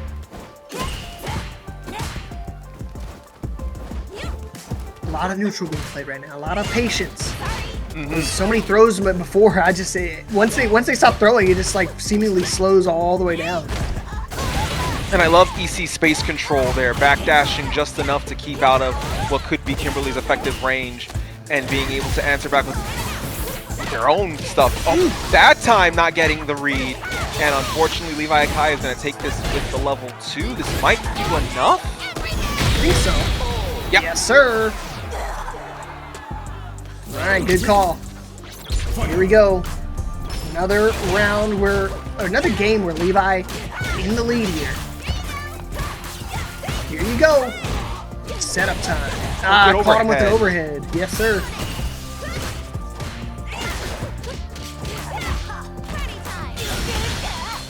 Ooh. Try to go for party time, but unfortunately that time is wrong. You got to change it an hour. Oh, party's closing, club's heading out, and once again ending with the level 2 with the perfect, and LeviHakai now up 2-1 on EC after the Kimberly switch. Yeah, that's the worst, right? When you go to drive to a place and then you get there and all the lights are off and you're like, wait a minute, what's going on? And then you find out they're closed. Heartbreaking. Yeah, but speaking of party time, as we were talking earlier, I just saw the character switch. Uh-oh. Is it Jamie coming out? I saw the Jamie. All right, eggnogs are flowing. Let's see if we can get some drinks going and bring things back into vision. Levi sticking it out on the Kimberly. EC back on the Jamie that we saw at the very start of the tournament. You talk about vision. I don't know if we want the vision to be going. Kimberly with the music and the spray paint, and you have Jamie with the drinks. The vision's going to be like double or triple. The vision's going to be pretty blurry at that point. You know what? Some people, they just need that little buzz, right? They're like, give me a little buzz before I get behind the wheel. I'll drive a little bit better. We here at ParagOnline do not condone buzz driving. I said don't. I already corrected. I said don't do it. I already said it. The moment I said, I was like, oh no, I'm getting sued. We do not condone this. Please forgive my commentary partner. So my bad, y'all. I can't control them. Don't have a leash and don't have a chance. Oh man, but good anti-air from LeviHakai to close out Simply Kyaku, and then closing out with the slight bit of pressure, the quick little poke to end it, and now LeviHakai is at set point. Yeah, this Kimberly looking pretty solid, man. I would love to see it, at least a match against Ruffian's Blanka if he gets the chance to get that run back. I would be intrigued to see if LeviHakai gets to that situation, to see him use one of his other characters against Ruffian, absolutely. Just to see how different the matchup would be by just changing character instead of sticking with Elena the whole run. Okay, here we go. Another level 3, the movie. Time to train. Terrible! And then this will go right into a combo situation. Gonna get a drink. But that's... Unfortunately, Kimberly is able to recover so quick and get back in your face and then pops the level 3 to take the losers final. And with that, LeviHakai versus Ruffian is set for grand finals. Kimberly. LeviHakai Ruffian, round 3. Well, EC, you had a good run all the way up until you met these two lunatics. And now we're going to get LeviHakai coming out from loser's bracket against Ruffian, tied up 1-1, starting it off with the Kimberly, starting with a little something new. Let's go. Let's begin with our grand finals. I like it. Yeah, EC, I'm telling you, the view from the stands is great up here, bro. I'm always stuck up here. I never win a game in Street Fighter, so you already did way better than me in Regen, so we're proud of you. So let's see who is going to take it all. Levi wants to get the revenge. Let's see if Ruffian can stop the revenge from happening, though. This is an interesting matchup because Levi himself has access to some traps, too, with the spray paint bombs as well, so that could be something that will come into play, maybe to stop Ruffian's offense, to kind of keep him tamed a little bit. But right now, Ruffian just continuing the momentum he's ridden for arguably since their first set. I was like, so far, no. Let's see If we can find that setup, find the answer for the crazy Blanka. Back to the corner. This is a good start, but you already know he's going to do an EXDP for the wake up. Get himself out of harm's way. And there's a Blanka-chan right underneath them. No? Oh, missed the activation there. Blanka-chan just standing there like, huh? What power? He's like, what power? No activation at all. You're on the wrong voltage, my guy. Oh, the slide. Slide for slide, baby. And game one, going over to the way of Ruffian. And Levi's actually sticking it out with the Kimberly. I was honestly like, you know what? Kimberly ain't working. Time to go back to either the Viper or, I don't know, back to the Elena. We've mentioned before, we've used Guile in the past, we've used Manol in the past. There's, there are other options in LeviHakai's toolbook here. Oh, nice. He's gonna drop in the corner, and there's the trap setup with the. Oh, nice! Avoided the spray paint bomb with the drive reversal. Yeah, as well as say, I think Ruffian he already kind of knows how to deal with like those setups like those with the spray can, with the minefield. You know, being a Blanka player yourself, you have to know what the options are for your opponent. So knowing those options, you can kind of replicate those moves yourself. That's true. Yeah, it kind of plays out in a weird sort of, you have a similar play style, so you kind of have that awareness and you can use the same trap mindset to your advantage. But the same token, it can lead to situations where it doesn't exactly pan out, but there's the level 1 to kind of get themselves out of a tricky situation and the teleport in to close distance and take the round. Good call right there from Levi. Showing the prowess every now and then with the Kimberly as well. He's got to do a lot more of those. Got to build up some spray cans. We're going to try to get some more teleports going. Ooh, you saw that, tried to throw there, but Levi didn't step in and then instead got the punish counter. So Levi looks like they're not fully biting on Ruffian's traps here, but now Ruffian activates level 2. But eats the Senpu Kyaku immediately on the Blanka ball, and then eats the level 2 Bushin Scramble. Oh my gosh, dude, buttons galore! Yeah, he had to do that there. That would have been deadly. He would have been dead for sure. DI one more time. They're both in burnout. Now it's anybody's game. Ruffian just gonna cannonball in. Sure, it cost him all 3 bars, but guess what? He takes us into a final round here. Perfect parry. What? Oh. It dropped. Dropped and ate the counter hit Blanka ball. Arc step into the kick. Gonna push in again, block, punish counter, and this is gonna lead into an Izuna into probably a level 2 in the corner here. Nope, they're blocking. There's the stun. Yeah, you gotta do the setup, gotta go for level 2, I think, just to go for the buff. Unless he's gonna try to max out damage. Oh, he tried to maximize damage and go for a level 3, but the crucial drop. Ruffian has a chance, and that chance is gone. No more. Game 2 going to the way of Hakai. Good call there, waiting at the end, building up the level 3, and then just doing a quick hit confirm into level 3 to end it and paint their masterpiece to close out the round and take a game, and now we're tied up 1-1. Alright, knowing these two, man, they are surely going to go the distance. They're going to go bar for bar, band for band, DI for DI. And it's important to remember, we talked enough about how this is a 1-1 setup between these two players. If LeviHakai wins, we get 1 more. Dude, that would be crazy. Could bring it all the way back.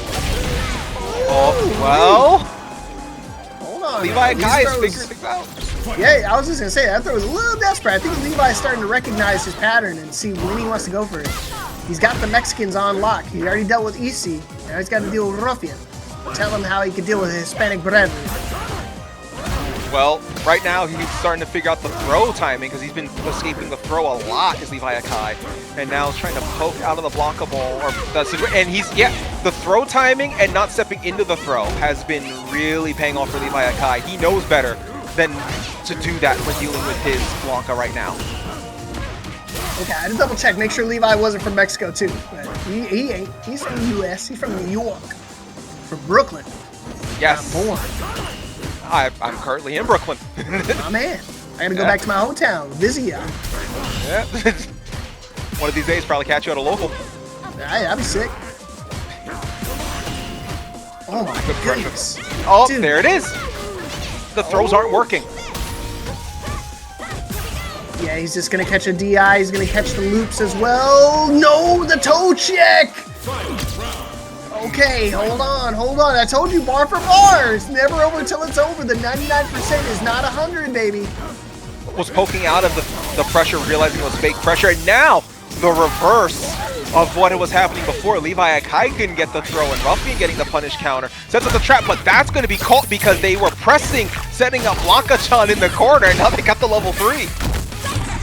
Yeah, that little setup doesn't work on the supers, man. Oh. Nice throw We escape. saw that. Get back. Okay, he's going to try to dash away, just trying to build up as much meter, or at least something so he can try to build up that drive gauge. He does got access to it now. Oh, it doesn't matter though. I was about to say, Levi has to be a little careful on the approach because Ruffian has that level 1. We've seen him want to use that whenever someone gets a little too close in his space, especially at low health situations. So Levi has to be careful. The overhead, caught him ducking. DI's not gonna get enough to kill. Oh, it puts him in burnout. There's a level 1. No, not enough. Kimberly win. Yeah, just way too much life there for chip damage to make a difference. And Levi taking the lead here in the set. Still's got one more just to reset the bracket, but he's looking pretty comfortable right now. Oh, nice. Backed out. They went right into the throw, forced him into the wall, and now the stun. Set up the trap. Dropped it.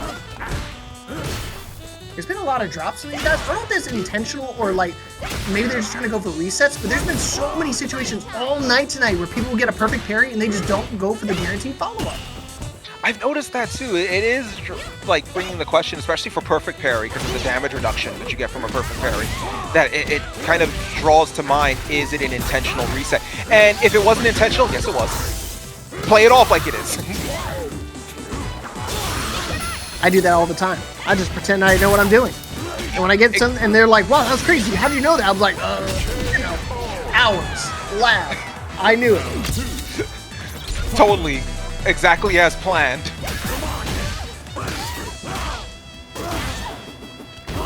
Let's launch here.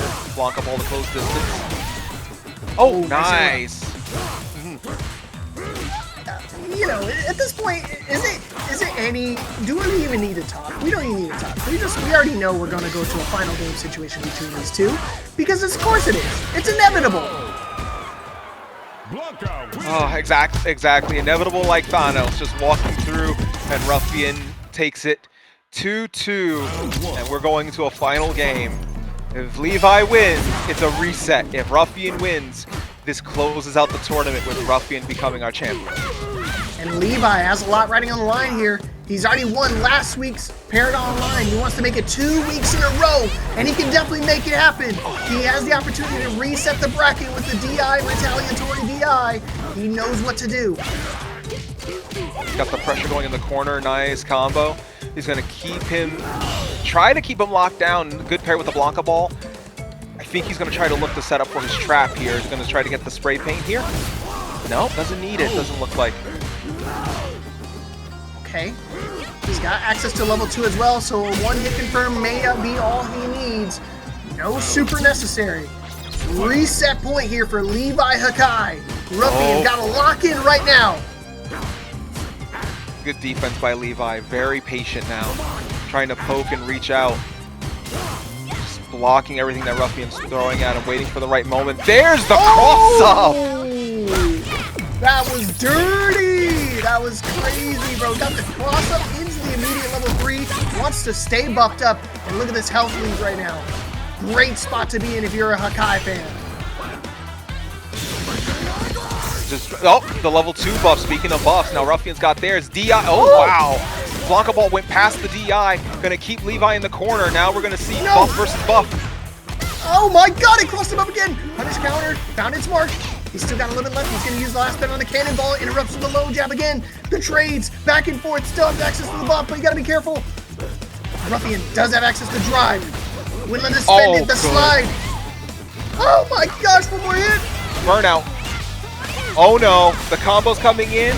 Izuna Otoshi, and is going to lead into the finish. Levi takes it 3-2 and resets the bracket. We are going to Levi Ruffian match 4 of this tournament. 3-2 Levi, 3-1 Ruffian, 3-2 Levi, and now Grand Finals reset. The Sherpa Grand Finals. It all comes down to this.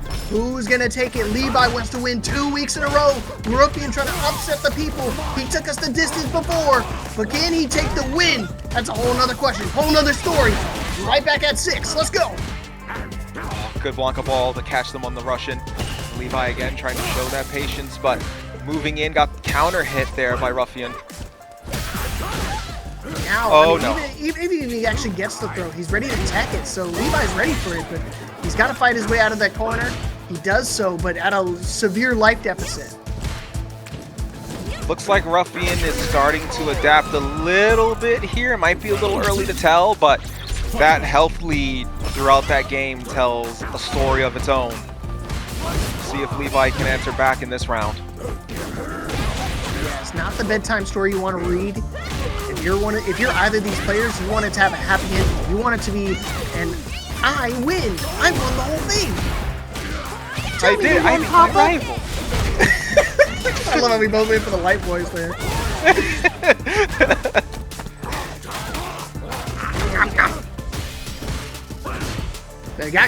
Throw. Oh no, activating level 2 to get the buff here.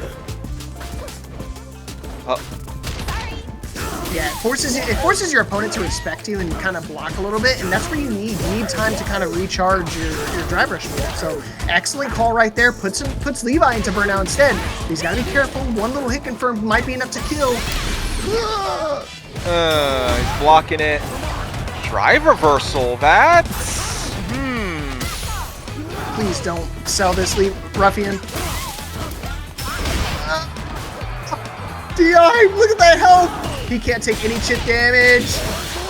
Oh my gosh! Unreal. That was a crazy comeback. Didn't need to do all that. Could have just went for a regular punish after blocking the level 3. But hey, you know what? We've been seeing some crazy stuff happen. DI in the middle of a DI combo, right? You know, just end that story off with a question mark. That was an absurd situation. The drive reversal on the level 3 punish and then left with a pixel from chip damage to counter with the combo to the level 1 to take that game. And now LeviHakai having to answer back, trying to force momentum back into their favor, forcing Ruffian into the wall and trying to keep the pressure and burning them out in the process. Okay, thankfully didn't get anything big off that level 1. Gonna get parried this time. And this story completely rewritten. Alright, I was expecting the random DI out of nowhere, but, you know, keep it simple. Bread and butter combo, please. There's no need to be too flashy right now. As we've out of seen. all the, out of all the matches that could have had, like, taunts and stuff, these two definitely warrant a taunt.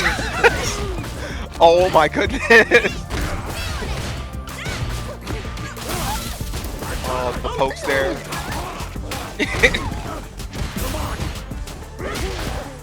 One thing I've noticed is Ruffian's getting the throws out a lot more now over LeviHakai. LeviHakai used to be really good at escaping the throws and avoiding the throws, and we've seen it several times in this set where he's been thrown pretty much at will. Level 3 caught on the step-in. Yeah, it's one of those things that the reset, it's great and all, but you have to remember, you need to stay locked in. It is not over. Like, you have to go a whole another freaking week. Some people... Hold up. Oh, nice! Nice anti-air Senpukyaku to close it. Yeah, don't let him get away with it twice. It's one of those not real strings. You can definitely throw out a button here or there to catch him. What a button to throw out. But again, I try to tell people, like, it's never over till it's over, especially off a reset. You gotta stay locked in. You can't... You see a lot of players do a big side relief and get that reset and they go, oh, that was so tough. That was a close one. No, you still got a lot more left. It's like they power down at the end of the Cell games and they're like, oh, it's over. The threat has been defeated. Then suddenly, instant transmission back to Earth. Cell's back and stronger than ever. Like, it's not over, Gohan, you know? Gohan, we need you. As we see Levi right now just trying to push forward, both of them in burnout. But the level 1 is going to close that round for Ruffian. And now Ruffian takes the lead in this particular game. I'm telling you, he takes the lead but for how long, Regen? He's just gonna go right back to another like tie game situation. I'm not counting either of these players out. It's just, I'm just gonna just hope for the best. Look at that, another level 3. Now we're buff for buff. Whose is better? Oh, right now it feels like LeviHakai's been making the most use of his buff, especially right now. Ruffian is going to be forced into a burnout situation. LeviHakai has been really making the most of his speed. Ruffian now, though, was getting some Blanka balls going, but Levi is just not letting him breathe at this moment. He's just going to keep the pressure going and not let him get anything out of it, and there's a wall stun. Yeah, I was going to say, especially when you're in burnout, he's just shy of getting burnout out. Now we go to a final round. You can't speak too soon for either of these players because they just always know how to battle back. And now Levi in a way better position because now they're about even on resources, but I'm buffed up. I got the music playing.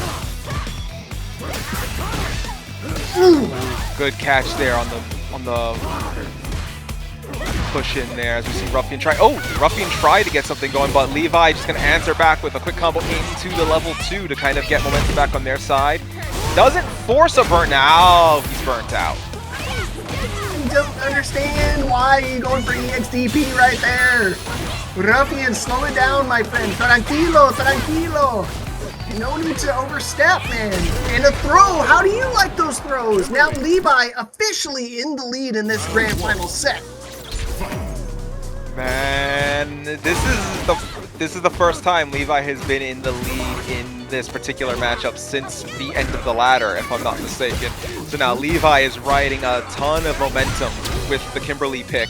Already a burnout and a wall stun! 12-second burnout. He's ready for it. Instant DI, and he baits out the EXDP. He just knows the timing. Ruffian, gotta slow it down, my friend. If you're not careful, you're gonna be caught by another EXDP. Who the hell cares? What is he gonna do? Punish me? He only did it the first 4 times. What does it matter? It's just going to happen. Like this is. Oh, there's the throw. Levi again is not blocking those throws like he used to. So Levi, I don't know if it's a sign of comfort that it's not something he has to think about, but Levi now is at tournament point. Tournament point for LeviHakai. Ruffian not out of this in the slightest though. He knows how to get the whip punish to just stay at the perfect range where those slides are just gonna whip. Back into control, back into the corner. Level 1, just press it. What's the worst that can happen? Ruffian again. Dude, these burnouts are crazy, man. I feel like Ruffian's been reverting to some old aggressive habits. And unfortunately, this is not the speed you want to play against LeviHakai. Double blocking the level 1. He's not going to get an opportunity. That's it. It's all over. Just like that, LeviHakai bringing it back, resetting the bracket, and winning the Paragon Online Street Fighter Tournament not once, but twice. 2 consecutive week champion. Let's go.